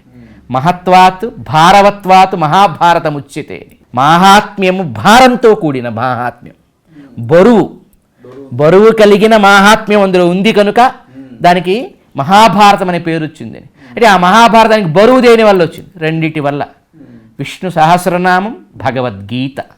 శంకర భగవత్పాదుల వారు స్వయంగా తమ భజగోవింద స్తోత్రంలో గేయం గీతానామ సహస్రం అంటే శంకర్ భగవత్పాదులు భజగోవిందం భజగోవిందం భజగోవిందం భజగోవిందం మూఢమతి అని చెప్తూ వెళుతూ ఆయన గేయం నువ్వు చదవయ్యా, నువ్వు గానం చేయయ్యా నిత్యం, గీతానామ సహస్రం అని చెప్పాడు. భారతదేశంలో సనాతన ధర్మంలో ఉన్నాననుకునే ఎవరైనా ఈ రెండు గానం చేయగలిగితే, ఈ రెండింటి ద్వారా జ్ఞాన గంగని పానం చెయ్యగలిగితే వాడికి ఈ వేద ప్రామాణ్యత ఏంటో, వేద సారమేంటో, వేదం ఇతమిత్తంగా పిండితార్థంగా ఏం చెప్పిందో మనకు అర్థమవుతుంది. కనుక ఇప్పుడు భగవద్గీత ఎన్ని చోట్ల చెప్పాడు? ఇందాక మనం అనుకున్నాం, ఒక ప్యాటర్న్ అనేది ఒక టోటల్ కన్స్ట్రక్షన్లో ఎలా మెయింటైన్ అవుతుందో మహర్షుల చేత భగవంతుడి చేత స్వయంగా అందిన ఈ వాంగమయంలో కూడా ఒక ప్యాటర్న్ ఉంది. ఒక చోట చెప్పబడిందంటే అది ఇంకో చోట ఉంటుంది, అది ఇంకో చోట ఉంటుంది, ఇంకో చోట ఉంటుంది. అంటే భగవంతుడు ఎన్నిసార్లు ఎన్నిటిని డిఫరెన్స్ చేశాడు? గుణాలుగా మనుషుల్లో ఉండే గుణాల్లో సత్వ రాయస తామసులు చెప్పాడు. తినే ఆహారాల్లో సాత్విక ఆహారం ఏది, రాయసాహారం ఏది, తామసాహారం ఏది చెప్పాడు. చేసే దానాల్లో సాత్విక దానం ఏది, రాయస దానం ఏది, తామస దానం ఏది చెప్పాడు. చివరికి అర్చించే దేవతలు కూడా సాత్విక దేవతలు, రాజస దేవతలు, తామస దేవతలు అనేటువంటి డిఫరెన్సెస్ చేశాడు. చివరికి ఈ మూడు దేవతల కంటే నేను వేరని కూడా చెప్పుకున్నాడు. ఇది భగవద్గీతలో వ్యాఖ్యానాలు ఉపాఖ్యానాలు అక్కర్లేకుండా స్ట్రైట్ బుల్లెట్ పాయింటెడ్గా స్ట్రైట్గా నేరుగా చెప్పాడు ఆ మాట. దానికి ఒక చోట కాదండి. ఇప్పుడు ఆయన ఏ త్వన్య దేవతా భక్తా యజంతే శ్రద్ధయాన్వితా తేపి మామేవ కౌంతేయ యజంతి అవిధిపూర్వకం అని చెప్తారు. ఈ శ్లోకానికి అసలు వ్యాఖ్యానం నాకు సంస్కృతం రాదండి, నాకు నిజంగా ఏ వ్యాఖ్యానం నేను చదవలేదండి. కానీ నేరుగా ఆయన మాట్లాడుతున్న భాష, పద ప్రయోగము ఏం చెబుతున్నాడు చూడండి స్ట్రైట్గా. ఏ త్వన్య దేవతా భక్తా యజంతే శ్రద్ధయాన్వితా. ఎత్తుకోవడమే అన్య దేవతలు అన్నాడండి. ఏమండి, యోగీశ్వరేశ్వరుడు, జగదాచార్యుడు, జగదాచార్యులకే ఆరాధ్యుడు ఆద్యుడు, గీతాచార్యుడు అయినటువంటి పరమాత్మ, సకల జ్ఞాన గని ఖని ధుని అయినటువంటి స్వామి భగవద్గీతలో ఒక మాట చెబుతాడు, వేదైశ్చ సర్వై అహమేవ వేద్యో వేదాంతకృత్ వేద విదేవ చాహం. వేదైశ్చ సర్వై, అన్ని వేదముల చేత కూడా అహం ఏవ వేద్యో. ఆ పద ప్రయోగం చూడండి, అహం వేద్యో అంటలేదు, అన్ని వేదం చేత నేను తెలియబడతానంటలేదు, అహం ఏవ నేను మాత్రమే అన్నాడు. అంటే అన్ని వేదములు నన్ను మాత్రమే చెబుతాయి, అన్ని వేదముల చేత నేను మాత్రమే తెలియబడతాను, నేను వేదముల చేత మాత్రమే తెలియబడతాను. అన్ని రకాలుగా చెప్పవచ్చు దాన్ని. వేదైశ్చ సర్వై అహమేవ వేద్యో వేదాంతకృత్ వేద విదేవ చ అహం వేద్యో అని అర్థం. వేదాంతకృత్, ఈ వేదములలో వేదం యొక్క సారం, వేదానికి లక్ష్యాన్ని, జీవన లక్ష్యాన్ని చెప్పేటువంటి ఉపనిషద్ భాగాన్ని వేదాంతం అంటారు. ఆ వేదాంతము చేత కూడా నేనే తెలియజేయబడతా. ఈ వేదాంతాన్ని బాగా చదువుకున్న వాళ్ళు కొందరున్నారు, వేదాంతులు, వేదాంతకృత్ వేదవిద్ అనొచ్చు. వాడు వేదమును బాగా ఎరింగినవాడు, వేదవిధుడు ఆయన. ఆ వేద విధులు కూడా నన్నే చెబుతున్నారు. ఎంత బాగా చెప్పాడండి. వేదము, వేదాంతము, వేద విధులు ఎవరిని చెప్పాలి? భగవంతుణ్ణి చెప్పాలి. వేద విధుడు భగవంతుని చెప్పట్లే అంటే వాడికి సరిగ్గా వేదం తెలియలేదు, అర్థం అవ్వలేదని అర్థం. లేదు, అర్థమైనా కావాలని మార్చి చెబుతున్నాడని అర్థం కదా. ఇంత చెప్పిన భగవంతుడు, ఇన్ని వేదముల చేత చెప్పబడే భగవానుడు ఒక మాట అన్నాడంటే ఆయనకి మానవ ప్రపంచంలో ఉండే మనలాంటి చిట్టి మనుషులకు ఉండే అంత విశాల హృదయం లేదా? ఆయనకి అన్నీ ఒకటే అని అనలేడా? ఏతు అన్యదేవత, అన్యదేవత ప్రయోగమే చేయకూడదు కదా కృష్ణుడు. అందరూ ఆయనే కదండి. భగవద్గీతలో విభూతి యోగంలో చెప్పాడుగా, యద్యద్ విభూతి మత్సత్వం శ్రీమదూర్జితమేవ తత్తదేవావగచ్చత్వం మమ తేజోంశ సంభవం అని చెప్తాడు. మొత్తం భగవద్గీతలో విభూతి యోగంలో అన్ని చెప్పి అందులో ఇది నేను, ఇందులో అది నేను, అందులో అది నేను అని చెప్పాడు కదా. రుద్రాణం శంకరశ్చాస్మి అన్నాడు, స్థావరాణం హిమాలయ అన్నాడు, శ్రోతసామస్మి జాహ్నవి అన్నాడు, నక్షత్రాణం అహం శశి అన్నాడు, దైత్యానాం ప్రహ్లాదశ్చాస్మి అన్నాడు. ఇలా అన్ని చెప్పుకుంటూ వచ్చాడు కదా ఆయన. చెప్పుకుంటూ వచ్చినటువంటి స్వామి చివర్లో యద్యద్విభూతి మత్సత్వం, ఇంక నేనేం చెప్పగలుగుతానయ్యా, ఈ సృష్టి మొత్తంలో యద్యద్విభూతి మత్సత్వం శ్రీమదూర్జితమేవ తత్తదేవావగచ్చత్వం మమ తేజోంశ సంభవం. ఏది గొప్పదని నువ్వు డిక్లేర్ చేయగలవు, ఏది లక్ష్మీకరమై, ఏది ప్రజా ప్రయోజనాలకి, లోక ప్రయోజనానికి, లోక శాంతికి, లోక సమృద్ధికి పనికొచ్చేటువంటి శ్రీకరమైన మంగళకరమైన ఐశ్వర్య సంశోభితమైన అంశముందు అదంతా నా యొక్క తేజోంశ సంభవం, నా తేజస్సులోని అంశతో సంభవించి. ప్రతి మాట మనం జాగ్రత్తగా అర్థం చేసుకోవాలి. అంటే 6 గుణాల్లో ఒక గుణం తేజం లోపల అంశ మళ్ళీ అందులో. చాలా బాగా, అసలు మీరు అద్భుతమైనటువంటి లాయర్ అనిపించారు మీరు. అంటే ఆ బ్రెయిన్ యొక్క షార్ప్నెస్ ఎక్కడో మనం డిస్కషన్స్ ప్రారంభంలో మొదలుపెట్టాం. జ్ఞానశక్తి బలైశ్వర్య వీర్య తేజాంశ శేషత భగవత్ శబ్దవాచ్య అని మొదలుపెట్టాం. కరెక్ట్గా మీరు పాయింట్ని బట్టి గ్రాప్స్ చేశారు. 100%. ఆయన చెబుతుంది మమ తేజో అంశ సంభవం. 6 షాట్గుణ్యములో ఒక తేజస్సులోని ఒకనొక్క అంశ. అది ఎంతో కూడా అసలు అంశకి సంఖ్య చెప్పలేదంటే అసలు సంఖ్య చెప్పడానికి కూడా లేనంత అంశ. అంటే ఎంత తక్కువ అంశ, క్యాలిక్యులేట్ చేయలేనంత స్వల్ప అంశతో ఆయన ఈ ప్రపంచంలో మనందరం గొప్పవి గొప్పవి అనుకునే వాటంటే తయారు చేసేస్తున్నాడు. వాటన్నిట్లో ఆయన ఆ అంశం ఉండబట్టి అవి అలా అయ్యాయి. ఆయన అంశ వాటిలో ఉండబట్టే ఇందుకు విష్ణు సహస్రనామాలు ఇదే మాట మళ్ళీ వస్తుంది. మంగళం మంగళానాంచ. ఇందాక అనుకున్నామే, ఇది ఎప్పుడు మర్చిపోకూడదు. ఒక చోట ఒక సత్యం ఉంటే పదే పదే ఆ సత్యం వస్తుంది. ముక్కలు పట్టుకొని కొట్టుకోకూడదు. చిన్న చిన్న ముక్కలు శ్లోకం మొత్తంలో ముందే ఉందో, పక్కనే ఉందో, పైనే ఉందో, వెనకే ఉందో, పూర్వాపర విజ్ఞాన విచక్షణ విలక్షణమైనటువంటి అర్థాలేంటో తెలుసుకోకుండా ఆ ఒక్క పదం తీసుకొని పదం ఉంది కాబట్టి ఒకటో తరగతి పిల్లవాడిలాగా యథాశ్రుత గ్రాహ్యం లాగా. అంటే సహజంగా మనవాడు ఒక కథ చెప్తారు. ఏమిటా కథ అంటే, ఒక శిష్యుడు గురువు దగ్గరికి వెళ్ళి చదువుకుంటున్నాడు. గురువుగారు చెప్పారు, నాయన బ్రహ్మం నాలో ఉంది, నీలో ఉంది, అంతటా ఉంది, పరమాత్మ అంతటా ఉన్నాడు, సర్వవ్యాపకుడై ఉన్నాడు భగవానుడు అని చెప్పాడు. విశ్వం విష్ణుమయం జగత్ అని పురాణం మనకి చిత్రం రమ్యేతే తం త్రిభువన వపుషం విష్ణు మీశం నమామి అని మనం ధ్యానం చేస్తాం శ్రీ విష్ణు సహస్రనామంలో. ఈ ముల్లోకములు కూడా ఆయన దేహంలో, ఆయన దివ్య మంగళ విగ్రహంలో రమిస్తున్నాయి. భూగులు, గంధర్వులు, యక్షులు, కిన్నెరులు, కింపురుషులాది సకల జగం రమిస్తోంది ఆయన గర్భంలో చదువుతాం మనం. అలాంటి పరమాత్మ అందరిలో ఉన్నాడని చెప్పాడు గురువు. ఇంకా చెప్తున్నాడు, నాకు అర్థమైపోయింది, నేను వెళ్ళిపోతున్నా అని లేచేసాడు శిష్యుడు. లేచి రిపీట్ చేసుకుంటూ వెళ్తున్నాడు, నాలో భగవంతుడు ఉన్నాడు, ఆ చెట్టులో భగవంతుడు ఉన్నాడు, అందులో భగవంతుడు అనుకుంటూ వెళుతున్నాడు. ఎదురుకు ఒక ఏనుగు వస్తుంది. ఏనుగు మీద మావటివాడు కూర్చున్నాడు. వాడు సైగ చేస్తున్నాడు పక్కకు తప్పుకొని. నాలో భగవంతుడు ఉన్నాడు, ఏనుగులో భగవంతుడు ఉన్నాడు, ఆ భగవంతుడు నా భగవంతుడు ఏం చేయడు అనుకుంటూ దగ్గరికి వెళ్ళాట. ఏనుగు తొండం బట్టి విసిరి కొడితే పోయి గురువు దగ్గర పడ్డాడు. గురువు దగ్గర పడ్డాడు. ఇది ఆ మాత్రం రిపీట్ చేసుకొని చదువుకున్నాడు కాబట్టి. గురువు దగ్గర పడి గురువు వైపు గుర్రుగా చూశాడు. చూసి, ఏమయ్యా గురుదేవా, అందరిలో భగవంతుడు ఉన్నాడని చెప్పావు, మరి ఆ ఏనుగు నన్ను ఎందుకు కొట్టింది అని అడిగాడు. అంటే ఏం జరిగింది చెప్పన్నాడు. వెళ్తున్నా నేను అలా అనుకుంటూ ఏనుగు వస్తుంది అంటే ఆ పైన ఉన్న మావటి వాడు నీకేం సిగ్నల్ ఏమైనా ఇచ్చాడా అని అడిగాడు. వాడు ఏదో చెబుతున్నాడు పక్కకి వెళ్ళని, కానీ నాలో ఉన్న బ్రహ్మాన్ని ఆయన ఏనుగులో ఉన్న బ్రహ్మం ఏం చేస్తుందని నేను పట్టించుకోకుండా ముందుకు వెళ్ళాను అన్నాడు. అంటే నువ్వేం చేసావు చూడు, నువ్వు విన్న మాటని సగం అప్లై చేసావు, సగం అప్లై చేయలేదు అన్నాడు. అదేంటండి అన్నాడు. బ్రహ్మం నీలోను ఏనుగులోనే కాదు, పైన ఉన్న మావటి వాడిలో కూడా ఉంది కదరా. ఆ మావటి వాడిలో ఉన్న బ్రహ్మం ఈ ఏనుగులో ఉన్న బ్రహ్మం ఒరే నీలో ఉన్న బ్రహ్మాన్ని కొడుతుందిరా పక్కకి వెళ్ళని చెబుతున్నాడు కదా, నువ్వు వినాల్సింది కదా. అంటే నువ్వేం చేసావు, ఈ బ్రహ్మం అనే విన్న జ్ఞానాన్ని యథాతథంగా తీసుకుని అప్లై చేస్తున్నావు. కొంతవరకు చేసావు, కొంతవరకు చేయటం అనేసి. అది పూర్ణంగానే చేయాలి, లేదా వినన్నా పూర్తిగా వినాలి. నీకు యథాశ్రుత గ్రాహ్యం అని ఒక పేరు చెప్పారు. అంటే విన్నది విన్నట్టు తీసుకుని అప్లై చేస్తే చాలా ప్రాబ్లం వస్తుంది. ఈ ఒక సత్యం అనేది ఒక చోట ఉందంటే మన వాంగ్మయంలోనూ మన శాస్త్రములలోనూ అది మళ్ళీ పునః స్థాపించబడుతుంది. ఇది మర్చిపోకూడదు. దానికి ప్రబల ప్రమాణములు ఉంటాయి, అనేక చోట్ల వస్తుంది. దానికి భగవద్గీత ఎగ్జాంపుల్.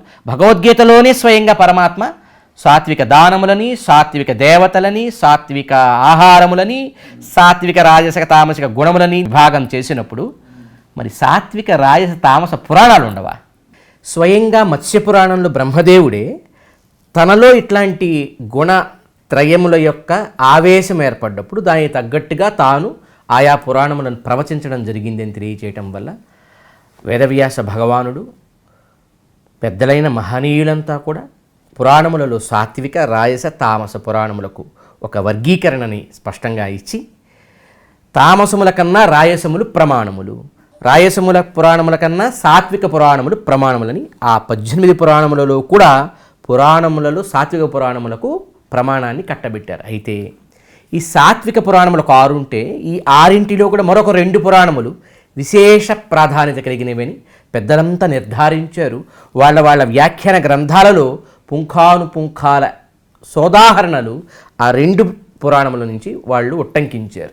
ఏమిటో 2 పురాణాలు? విష్ణు పురాణము, శ్రీమద్ మహాభాగవతము. విష్ణు పురాణాన్ని పురాణ రత్నంగా కీర్తిస్తారు, భాగవతాన్ని పురాణ తిలకంగా కీర్తిస్తారు. భాగవతం యొక్క గొప్పతనం ఏమిటంటే ఇతర పురాణములలో కూడా, అంటే ఈ 18 పురాణముల్లో ఉన్న ఇతర పురాణములలో కూడా భాగవతాన్ని కీర్తించబడింది. అది భాగవతానికి ఉన్నటువంటి ఒక ఉత్కృష్టమైనటువంటి స్థాయి.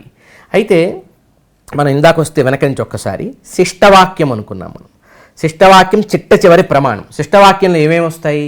మహాభక్తులు, మహానుభావులు పాడినటువంటి గేయవాంగ్మయమైన, లేక వారు రచించినటువంటి స్తోత్రవాంగ్మయమైన, కొందరు సంస్కృతంలో స్తోత్రాలు వారి భాషల్లో గానములు, స్తోత్రములు చేశారు కదా, ఇట్లాంటి స్తోత్రవాంగ్మయం, గేయవాంగ్మయం, గానవాంగ్మయం, అట్లాగే వారు రచించినటువంటి వ్యాఖ్యాన గ్రంథాలు, ఇవన్నీ కూడా శిష్టవాక్య పరంపరలోకి వస్తాయి, ఆ ప్రమాణంలోకి వస్తాయి.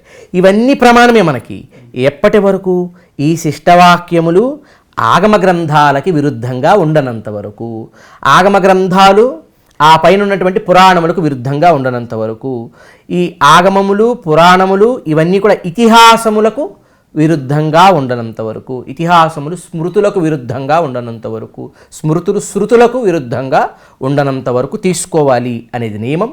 శృతి స్మృతి పురాణేషు పరస్పరం విరుద్ధేషు పూర్వం బలీయస్యాత్ ఇది న్యాయవిదో విదుహు అంటూ ఆపస్తంభ మహర్షి ఒక అద్భుతమైనటువంటి ఈ క్రమాన్ని కూడా ఆయన తెలియజేస్తారు ఆపస్తంభ సూత్రాలలో.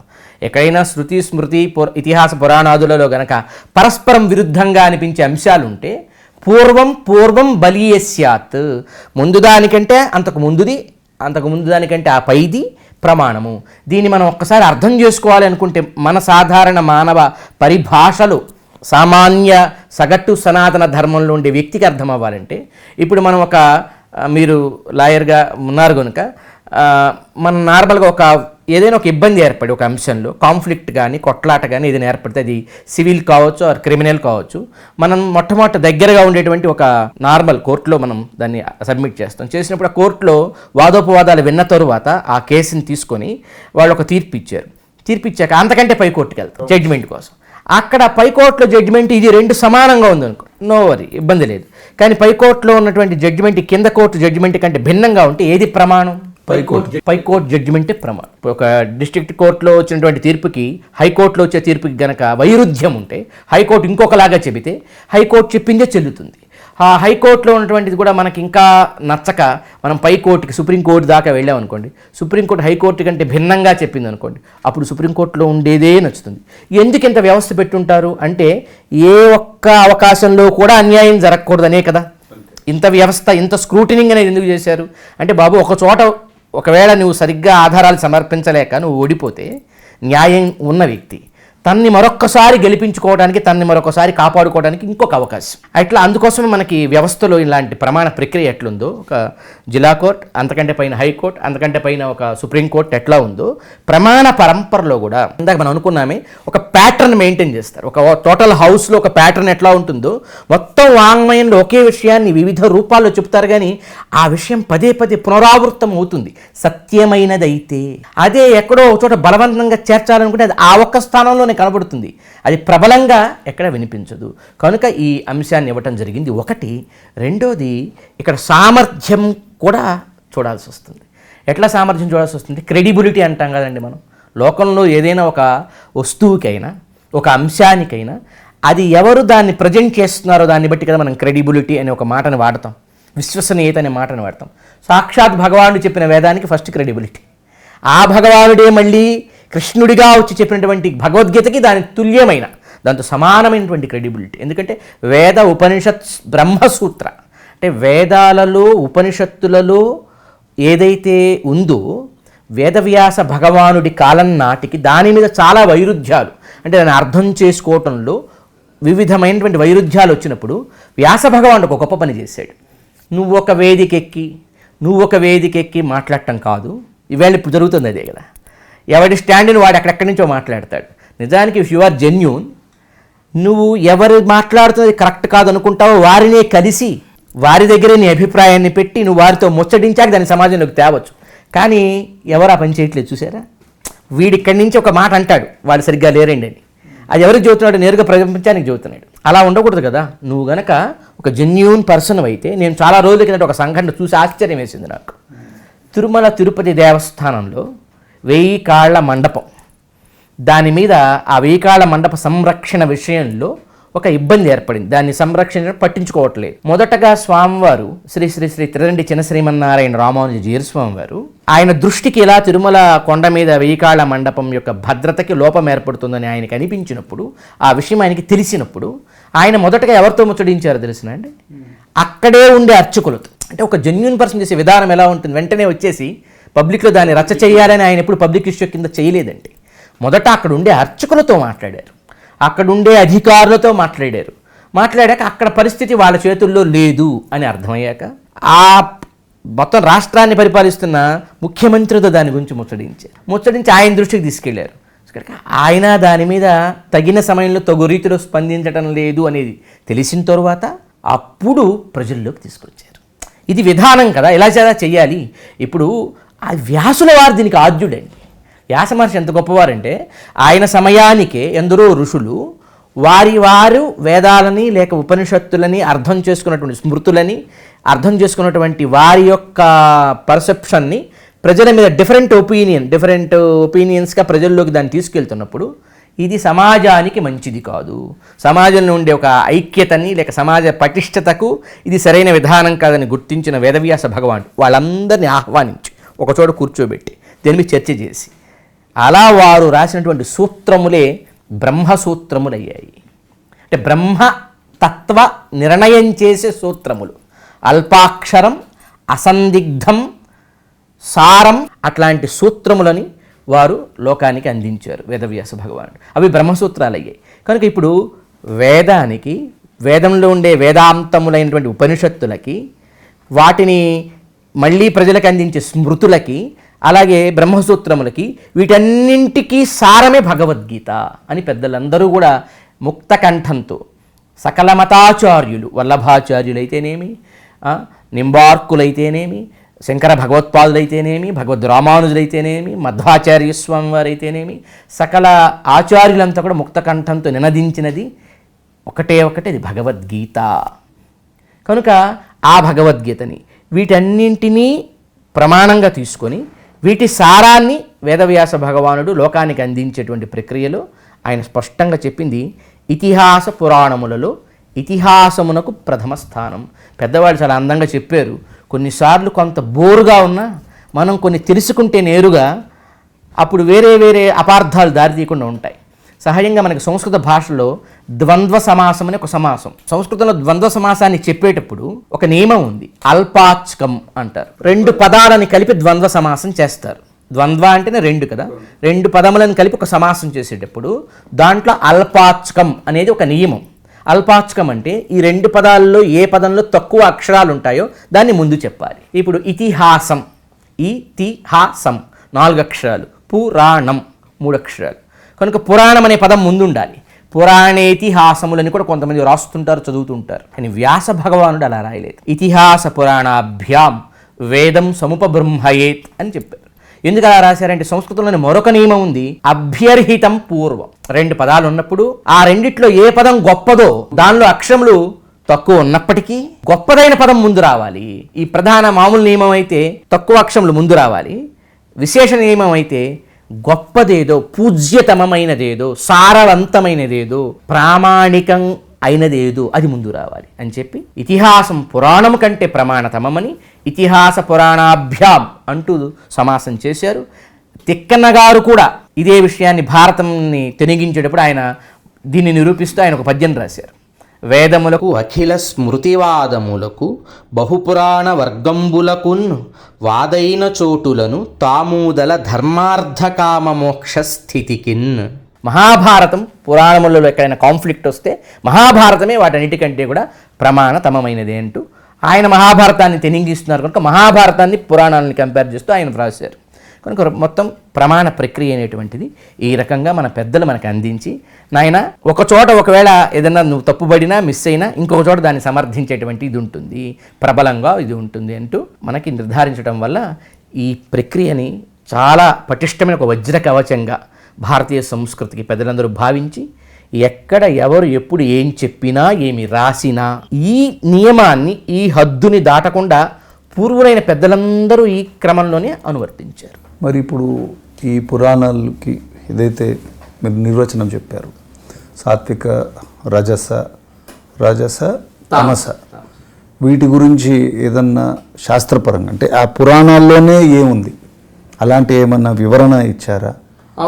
ఏమన్నా అంటే శ్లోకపరంగా ఉందా? ఉంటే మీరు కొన్ని వాటి కూడా మీరు చెప్పండి. ఎందుకంటే తెలియాలి కదా, ఇప్పుడు పురాణంలో ఉంది అన్నారు, ఎక్కడ ఉంది ఒకసారి మనం ప్రజలకు తెలియచేద్దాం. అంటే మనం ఎప్పుడైనా ఒకసారి అభ్యాసం చేసుకోవాలనుకుంటే కనీసం మినిమం ఫండమెంటల్గా ఇది ఉపయోగపడాలనే ఉద్దేశంతో ప్రజలకు తెలియచేద్దాం.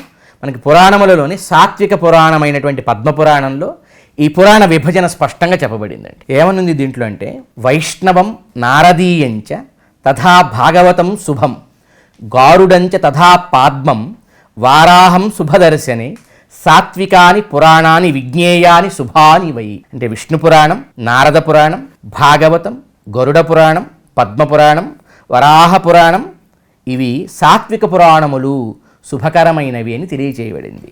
బ్రహ్మాండం బ్రహ్మవైవర్తం మార్కండేయం తథైవచ భవిష్యం వామనం బ్రాహ్మం రాజసాని నిబోధత. అంటే బ్రహ్మాండ పురాణం, బ్రహ్మవైవర్త పురాణం, మార్కండేయ పురాణం, భవిష్య పురాణం, వామన పురాణం, బ్రహ్మపురాణం, ఇవన్నీ కూడా రాయస పురాణములు అని తెలియచేయబడింది అన్నమాట. మాత్స్యం కౌర్మం తథా లైంగం శైవం స్కాందం తథైవచ ఆగ్నేయంచ షడేతాని తామసాని నిబోధతే. మత్స్యపురాణం, కూర్మపురాణం, లింగపురాణం, శైవపురాణం, శివపురాణం, స్కందపురాణం, అగ్నిపురాణం, ఈ 6 కూడా తామసములను తెలియజేయబడింది. ఇది పద్మపురాణంలో ఉన్నటువంటి డిస్క్రిప్షన్. వీటి యొక్క ఈ పురాణ విభజన పద్మపురాణంలో జరిగితే మత్స్యపురాణం ఏం చెప్పిందంటే, సాత్వికేషు పురాణే మాహాత్మ్యం అధికం హరేహి. ఇప్పుడు మీరు ఒక్కొక్క గుణం మీకున్నప్పుడు మీరు ఒక రకమైన వస్తువుని వినియోగించినప్పుడు ఒక రకమైన దాన్ని ఎక్స్ట్రాక్ట్ చేయగలుగుతారు, ఒక రకమైన వస్తువుని వినియోగించినప్పుడు మరొక దాన్ని ఎక్స్ట్రాక్ట్ చేయగలుగుతారు కదా. అలాగే సాత్విక గుణం అధికంగా ఉండే పురాణములలో శ్రీమన్నారాయణుడి యొక్క వైభవం చెప్పబడుతుంది అని మాత్స్య పురాణం చెప్పింది. సాత్వికేషు పురాణే మాహాత్మ్యం అధికం హరేహి రాజసేషు చ మాహాత్మ్యం అధికం బ్రహ్మణో విదుః. రాయస పురాణములలో బ్రహ్మదేవుని యొక్క వైభవం చెప్పబడుతుంది. తద్వదగ్నేశ్చ మాహాత్మ్యం తామసేషు శివశ్చ. అంటే తామస పురాణములలో శివుని యొక్క మాహాత్మ్యం చెప్పబడుతుంది. సంకీర్ణేషు సరస్వత్యాః పితॄణాంచ నిగద్యతే. వీటిల్లోనే ఉండే కొన్ని సంకీర్ణ భాగములలో సరస్వతి ఇత్యాది మాతృమూర్తుల యొక్క మాతృదేవతా మాతృగణముల యొక్క వైభవం అనేది చెప్పబడుతుంది అనేది మత్స్యపురాణం స్పష్టంగా చెప్పిందనమాట. ఇక్కడ వారి వారి యొక్క వైభవం చెబుతున్నామంటే ఇంకొకరిని తగ్గిస్తున్నట్టు కాదు. ఇప్పుడు ఎప్పుడైనా మనం ఆయా పురాణములలో ఏ రకమైనటువంటి గుణ ప్రతిపాదికముగా, ఇప్పుడు దేవతా శక్తులను కూడా ఎలా పనిచేస్తాయంటే సృష్టి స్థితి లయ 3 రకాల కార్యాలు.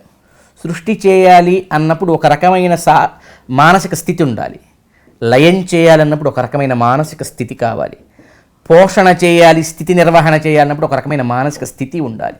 దానికి గుణములు అవసరం. నిజానికి సత్వ రజస్ తమస్సు గుణాలు ఈ 3 చెడ్డవి కావు. చెడ్డవైతే భగవానుడు సృష్టిలో ఈ గుణములను తేవాల్సిన అవసరమే లేదు. గుణములు 3 యోగ్యమైనవే.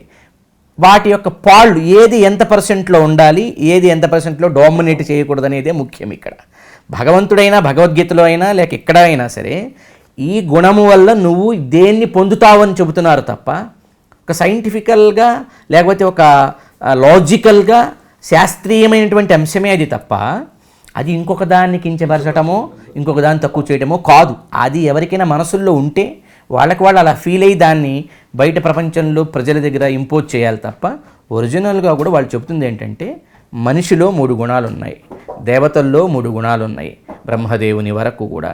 సో ప్రపంచంలో ప్రకృతిలో 3 రకముల గుణములు మనల్ని తన అధీనంలో ఉంచుకుంటాయి.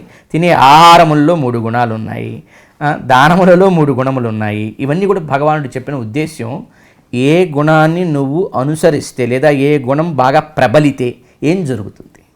ఇది ఒక సైన్స్ ఇది. ఇప్పుడు మనకి ఒక మానసిక శాస్త్రంలోనూ ఒక సైకాలజీలోనూ, ఎందుకంటే భగవద్గీత మించిన సైకాలజీ లేదు. భగవద్గీతను అద్భుతంగా చెబుతాడు ఆయన. ఏదైనా ఒక మనిషి బాగా తీవ్రమైనటువంటి భావానికి లోనైనప్పుడు దాని యందు వాడికి ప్రేమ ఏర్పడితే జరిగే పతన క్రమాన్ని చాలా అద్భుతంగా చెబుతాడు స్వామి భగవద్గీతలో. ధ్యాయతో విషయాన్ పుంసః సంగస్తేషూపజాయతే సంగాత్ సంజాయతే కామః కామాత్ క్రోధోభిజాయతే క్రోధాత్ భవతి సమ్మోహః సమ్మోహాత్ స్మృతివిభ్రమః స్మృతిభ్రంశాత్ బుద్ధినాశో బుద్ధినాశాత్ ప్రణశ్యతి అని చెప్పి స్వామి ఎంత బాగా చెప్పాడు. విషయములతో నీ కనుక సాంగత్యం ఏర్పడితే అవి క్రమక్రమంగా నిన్ను ఎట్లా పతనం చెందిస్తాయో చెప్తాడనమాట. కనుక భగవద్గీత ఒక సైన్స్, శాస్త్రాన్ని తెలియజేసే అంశం. అది పౌరుషాలిటీనో పక్షపాత ధోరణినో ఏదో ఒక దాన్ని ఎక్కువనో తక్కువనో చెప్పేది కాదు. ఇది మనం తెలుసుకోగలగాలి. భగవద్గీతలో సాంకేతికమైన అంశాలు ఎన్నో ఉన్నాయి, ఎన్నో రకాల ప్రయోగ ఫలితాలను తెలియజేసే విషయాలు ఉన్నాయి. యుక్తాహార విహారస్య యుక్తచేష్టస్య కర్మసు యుక్త స్వప్నావబోధస్య యోగో భవతి దుఃఖః అంటూ ఏ పనులు మనం చేస్తే యోగానికి దగ్గరవుతామో మన దినచర్య దివ్య చర్యగా ఎలా మారాలో స్వామి చెబుతాడు. భగవద్గీత అనేది ఏదో ఒక ఎగ్జాగరేట్ చేయబడ్డ ఊహాజనితమైనటువంటి కథ కాదు, లక్షణాలను చెప్పింది.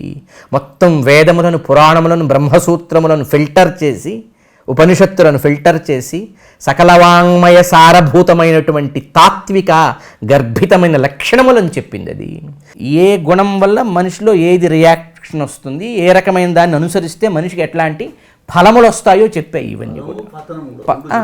అయితే ఇక్కడ ఇంకొక విషయం కూడా ఉందండి. ఇందులో ఒక అద్భుతమైన సమన్వయం ఉంది. అసలు ఎందుకు ఇన్ని చెప్పాలి? ఒక్క సాత్వికమే చెప్పొచ్చు కదా. నిజానికి సాత్వికం పురాణం గొప్పదే, ప్రమాణంలో కూడా అదే. తామస పురాణముల కన్నా రాయసములు గొప్పవి, రాయస పురాణముల కన్నా సాత్వికములు గొప్పవైనప్పుడు సాత్వికమే చెప్పి వదిలివేయవచ్చు కదా. రాయస తామసం చెప్పకపోతే అసలు ఈ కన్ఫ్యూజనే లేదు కదా. ఇప్పుడు చాలా కన్ఫ్యూజన్లకు కారణం ఇదే. ఎందుకు ఇన్ని ఇవ్వాలి? అసలు ఒక్కడే చెప్పి వదిలేసి ఉండవచ్చు కదా అంటే, మన మానవ ప్రపంచంలో ఒక ఫ్యాక్టరీలో తయారయ్యేటువంటి వస్తువులు లాంటి వాళ్ళు కాము మనందరం. ఒక ఫ్యాక్టరీలో ఉండేటువంటి ఒక ట్యూబ్లైట్, ఒక 1000 volts కలిగినటువంటి ఒక tubelight same length, same weight, same ఫిలిమెంట్తో తయారవుతుంది. మనందరం అలా లేవు. యూనిఫార్మిటీ అనేది మనుషులలో అస్సలు లేదు. అంటే దేంటి దీనికి కారణం? చివరికి కవలలుగా ఉన్న వాళ్ళు కూడా 100 డిఫరెన్సెస్ ఉంటాయి. వాళ్ళ ఆలోచన విధానంలోనూ వాళ్ళ ఆకృతిలో కూడా మనం గుర్తించలేకపోవచ్చు, కానీ మైల్యూట్ చేంజెస్ అనేవి వాళ్ళలో ఉంటాయి. ఏమిటి దీనికి రీజన్ అంటే, మనిషి యొక్క కర్మ వల్ల జన్మ తీసుకుంటున్నాడు. ఆ కర్మ వల్ల జన్మ తీసుకుంటున్నప్పుడు అందరి స్వభావం ఒక్కలాగే ఉండదు, ఒక్కదాన్ని గ్రహించలేరు. మీరు ఇప్పుడు ప్రతి వాడిని ఐఏఎస్ఏ చదివి తీరాలి అని నిర్బంధిస్తే అంత ఎఫర్ట్ అందరూ పెట్టలేరు కదా. అప్పుడు వాడి పరిస్థితి ఏంటి?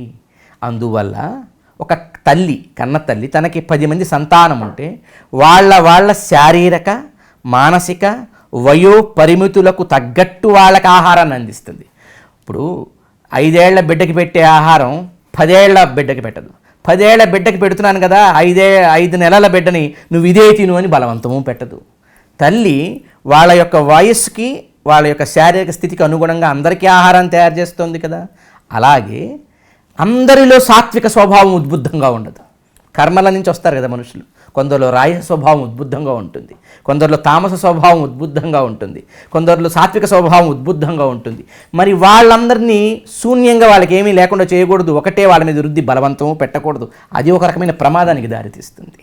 నువ్వు మొయ్యలేని బరువు నీ మీద పెడితే అది హింసించినట్టే పెట్టినవాడు కూడా. అందుకని రాయస గుణములు బాగా కలిగిన వాళ్ళకి నచ్చేట్టుగా రాయస గుణములు ప్రధానంగా కలిగిన దేవతల వృత్తాంతములని, చరిత్రని రాయస పురాణముల ద్వారా అందించి, బాబు నువ్వు దీని ద్వారా ఉపాసన ప్రారంభించు. తామస గుణములు నీలో బాగా నిండి ఉంటే ఆ తామస గుణములు కలిగిన దేవతలను ఉపాసించి నీ సాధనను నువ్వు ప్రారంభించు. లేదు నువ్వు ఆల్రెడీ గత జన్మల్లో సాధన చేసి చేసి చేసి బాగా హయ్యర్ స్టాండర్డ్స్కి వచ్చావు, ఇప్పుడు నీలో సత్వం బాగా ఉంది కనుక సాత్విక గుణప్రధానమైన దేవతల్ని ఉపాసిస్తూ నువ్వు సాధన ప్రారంభించు అని ఒక తల్లి తన బిడ్డలందరికీ ఆహారం ఇచ్చి ఎవరిని పస్తు ఉంచకుండా ఉంచినట్టే మన సంస్కృతి నిజంగా ఎంత గొప్పదో. బ్రహ్మదేవుడి యొక్క తాత్పర్యమైన, దాన్ని లోకానికి అందించిన వ్యాస భగవానుడి గొప్పతనమైన, అన్ని రకాల కర్మలతో అన్ని రకాల గుణములతో వివిధ తరగతులు అంటే పూర్వకర్మ సాధనలో తరగతులు. ఇప్పుడు పుట్టిన తర్వాత మనుషుల్లో ఉండే ఆర్థిక అసమానతలు, మనుషుల్లో ఉండేటువంటి వేరే సాంఘిక అసమానతల గురించి వాళ్ళు ఎప్పుడూ థింక్ చేయలేదు. వాళ్ళ గత జన్మ సంస్కార విభాగం అది. ఇప్పుడు ఒక సంగీత విద్వాంసుడి కొడుక్కి సంగీతం రాదు, ఎందుకు మరి? ఆ ఇంట్లో పుట్టిన వాడికి రావాలి కదా అంటే అది రూల్ కాదు. అంటే కొన్ని ఎసెన్షియల్గా వచ్చేటువంటి ఆర్ట్స్ ఫామ్స్ కానీ ఇవి సంస్కార విశేషణ చేత వస్తాయి. కవి కొడుకు ఖచ్చితంగా కవే అవ్వాలని రూల్ లేదు, కానీ యాక్టర్ కొడుకు మాత్రం యాక్టర్ అవుతున్నారు. అట్లా అవ్వాలని ట్రై చేసి సక్సెస్ కాని వాళ్ళు కూడా ఉన్నారు. అంటే అదేమి 100% కాదు, రూల్ కాదు. సో అందువల్ల ఏంటంటే ఆయా వ్యక్తుల యొక్క గత జన్మ కర్మ అనుగుణంగా వచ్చినప్పుడు వాళ్ళ సామర్థ్యాలలో ఉండే వ్యత్యాసాన్ని గుర్తించి ఎవరినీ దూరం చేయకుండా అందరికీ తగిన ఉపాసనా మార్గాలను కూడా చూపించి, అయితే చూపించినప్పుడు మళ్ళీ అక్కడే వాడు ఉండిపోకూడదు కదా, అదే పరమస్థానము కూడా కాదని చెప్పి ఈ ప్రాక్టీస్ ద్వారా ఇప్పుడు నువ్వు 1వ తరగతితో చదివితే మళ్ళీ వచ్చే ఏడాది 1వ తరగతి, ఆ పై వచ్చే ఏడాది 1వ తరగతి కాదు కదా. ఒకటి చదువుతున్నందుకు ఉద్దేశ్యం దానిలో గ్రహించి అది విడిచిన తర్వాత 2వ తరగతికి ఇలా ఎదగాలనేది ఉద్దేశ్యం కదా. కనుక ఈ తరగతులను కూడా మళ్ళీ చెప్పింది నాయన. తామసం కింద తరగతి సాధన చేయి, తర్వాత రాయసాను, ఆ తరగతి సాధన చేసి సాత్వికం అనేది పరమ ప్రయోజనాన్ని ప్రసాదించు. సో ఇలా మన సమాజంలో ఉండేటువంటి వివిధ రకాల పూర్వకర్మ తారతమ్యతలతో పుట్టినటువంటి అందరూ మానవ సంతతికి కూడా వారి వారి గుణ ప్రాతిపదికన ఉండేటువంటి ఉపాసన స్వరూపాలను కూడా అందించి, అవన్నీ మళ్ళీ ఒక భగవత్ స్వరూపంలోనివే, మర్చిపోకూడదు. ఇవన్నీ ఒక భగవంతుడికి చెందినటువంటి వివిధ అవయవాలు. ఇప్పుడు వేదం స్పష్టంగా చెప్పింది, అగ్నిరవమః విష్ణు పరమః తదంతరే అన్యాదేవతా అని. అన్నింటికంటే కింద ఉంటాడు అగ్నిదేవుడు, అన్నింటికంటే పైన ఉంటాడు విష్ణుదేవుడు. తదంతరే ఈ మధ్యలో ఇతర దేవతా విభాగమంతా ఉంటుంది అని చెప్పి. అంటే ఇది ఒక దేహం, భగవానుడి యొక్క దివ్య మంగళ విగ్రహంలో ఒక్కొక్క అవయవంగా ఆయన పరివారంగా ఈ దేవతలంతా ఉంటారని ఒక వేదం ఏమిటి, భగవద్గీతలో అర్జునుడు విశ్వరూప సందర్శన యోగాన్ని దర్శించినప్పుడు కూడా ఆయన స్పష్టంగా దీన్ని చెప్తాడు. కనుక ఇది అందించడం ఉద్దేశం. మరి ఇందులో ఎక్కడైనా అవమానం ఎక్కడుంది? ఎవరిని అవమానించడం ఏం కాదు కదా. ఒక డాక్టర్ గారి దగ్గరికి వెళ్ళినప్పుడు నీకు ఈ వారవుతున్నా, ఇప్పుడు చాలామంది కొంతమంది తెలియక, ఇప్పుడు ఒక డాక్టర్ దగ్గరికి వెళ్ళాం, ఒక ఏ అనే ఒక విటమిన్ కావాలి, ఆయన అంటాడు ఏ అనే విటమిన్ ఈ ఆహారంలో ఎక్కువ దొరుకుతుంది అంటాడు. అప్పుడు రెండవ ఆహారాన్ని విమర్శించినట్ట? అదొక సైంటిఫిక్ అనాలిసిస్. నీకు బయట ప్రపంచంలో 4 రకాల ఫ్రూట్స్ దొరుకుతున్నాయి, ఒక యాపిల్, ఒక ఆరెంజ్, ఒక మామిడి దొరుకుతుంది. డాక్టర్ అంటాడు ఇందులో ఈ విటమిన్ ఎక్కువ ఉందండి అంటాడు. అంటే అది పక్షపాతం. ఆయనకి ఏమన్నా ఆ మామిడి పండుతో చుట్టరిక ఉందా, లేకపోతే ఆ యాపిల్ పండుతో బంధుత్వం ఉందా? ఏం కాదు. అదొక సైంటిఫిక్గా చేసిన ఒక రీసెర్చ్లో తేలిన విషయం. ఈ పండులో ఈ విటమిన్ యొక్క శాతం ఎక్కువ ఉంది, తినమంటున్నాడు. ఎట్లా మనకి ఆయన ఒక రెఫర్ చేస్తున్నాడో, ఋషులు మహానుభావులు వ్యాసాది ఋషులు కూడా మనలో ఉండే గుణములకు ఈ రకమైన ఉపాసనలో ఈ గుణానికి ఒక ఆలంబన దొరుకుతుంది. ఆ ఆలంబన దొరికాక ఆ గుణములు వచ్చే ఫలితాలు కూడా ఎలా ఉంటాయి. అందుకే భగవద్గీత స్పష్టంగా కృష్ణుడు నాయన తామసులను ఉపాసించేవాడు తామస దేవతలని, రాయస దేవతలను ఉపాసించేవాడు రాయస ఫలములని, సాత్వికమైన దేవతలను ఉపాసించేవాడు సాత్విక ఫలితాలని పొందుతారని భగవంతుడు కూడా భగవద్గీతలో చెప్తాడు ఈ మాట. ఇప్పుడు మన దేహంలో అన్ని అవయవాలు మనమే కదా, అన్నీ గొప్పవే కదా, అన్నీ సమానమే కదా. ఖచ్చితంగా. అయితే ఒక సందర్భం ఏర్పడింది. ఏమిటి ఆ సందర్భం? కాలుకో చెయ్యికో ఒక ఇబ్బంది ఏర్పడి డాక్టర్ చెప్పాడు, నాయన ఈ చెయ్యి పాడైపోయింది, కుళ్ళిపోయింది లోపలంతా, ఇది తీయకపోతే మిగతా శరీరానికి ప్రమాదం అని. అంటే అప్పుడు ఏం చేస్తాం? తీసేయండి బాబు, ప్రాణం ఉంటే చాలు, మిగతా శరీరం బాగుంటే చాలు, చెయ్యి తీసేయమండి. అంటే అప్పుడు నువ్వు దేనికి ఇంపార్టెన్స్ ఇచ్చావు? చెయ్యి కంటే నీ మిగతా దేహానికి ఇచ్చావు. కాలుకి ఎప్పుడు ఇబ్బంది వచ్చింది, ఆ కాలు తీసేయండి అంటే దేనికి ఇంపార్టెన్స్ ఇచ్చావు? మిగతా శరీరానికి ఇచ్చావు. అంటే శరీరంలో ఎప్పుడైనా ఇబ్బంది ఏర్పడితే తీయదగిన అవయవాలు కొన్ని ఉన్నాయి, అవి తీసిన మిగతా శరీరానికి, ప్రాణానికి, జీవితానికి నష్టం రాదు. కానీ కొన్ని తాకితే మిగతా శరీరం మొత్తం ఉన్నా వేస్తే. ఏంటవి? గుండె తీసేసావు అనుకో, మిగతా శరీరం ఉంటే ఉపయోగం, ప్రాణం పుడుతుంది. లేదు తల తీసేసావు అనుకో, మిగతా శరీరం ఉంటే ఏంటి, ప్రాణం పోతుంది. అందుకే తలని ఉత్తమాంగం అంటారనమాట.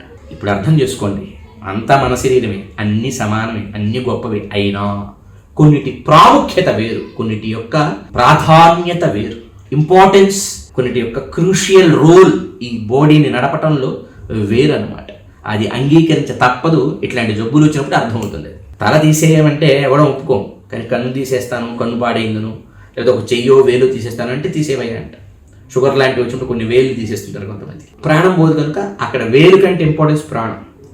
కానీ కొన్ని తీసేస్తే దేహం నిలబడదు, ఓ గుండె, ఓ తల, ఇట్లాంటివి. కనుక వాటి ప్రాముఖ్యత ఎట్లాగో ఈ ప్రమాణములలో కూడా వేదం ప్రాముఖ్యత వేరు, ఇతిహాసముల ప్రాముఖ్యత వేరు, పురాణములలో కూడా సాత్విక పురాణముల ప్రాముఖ్యత వేరు.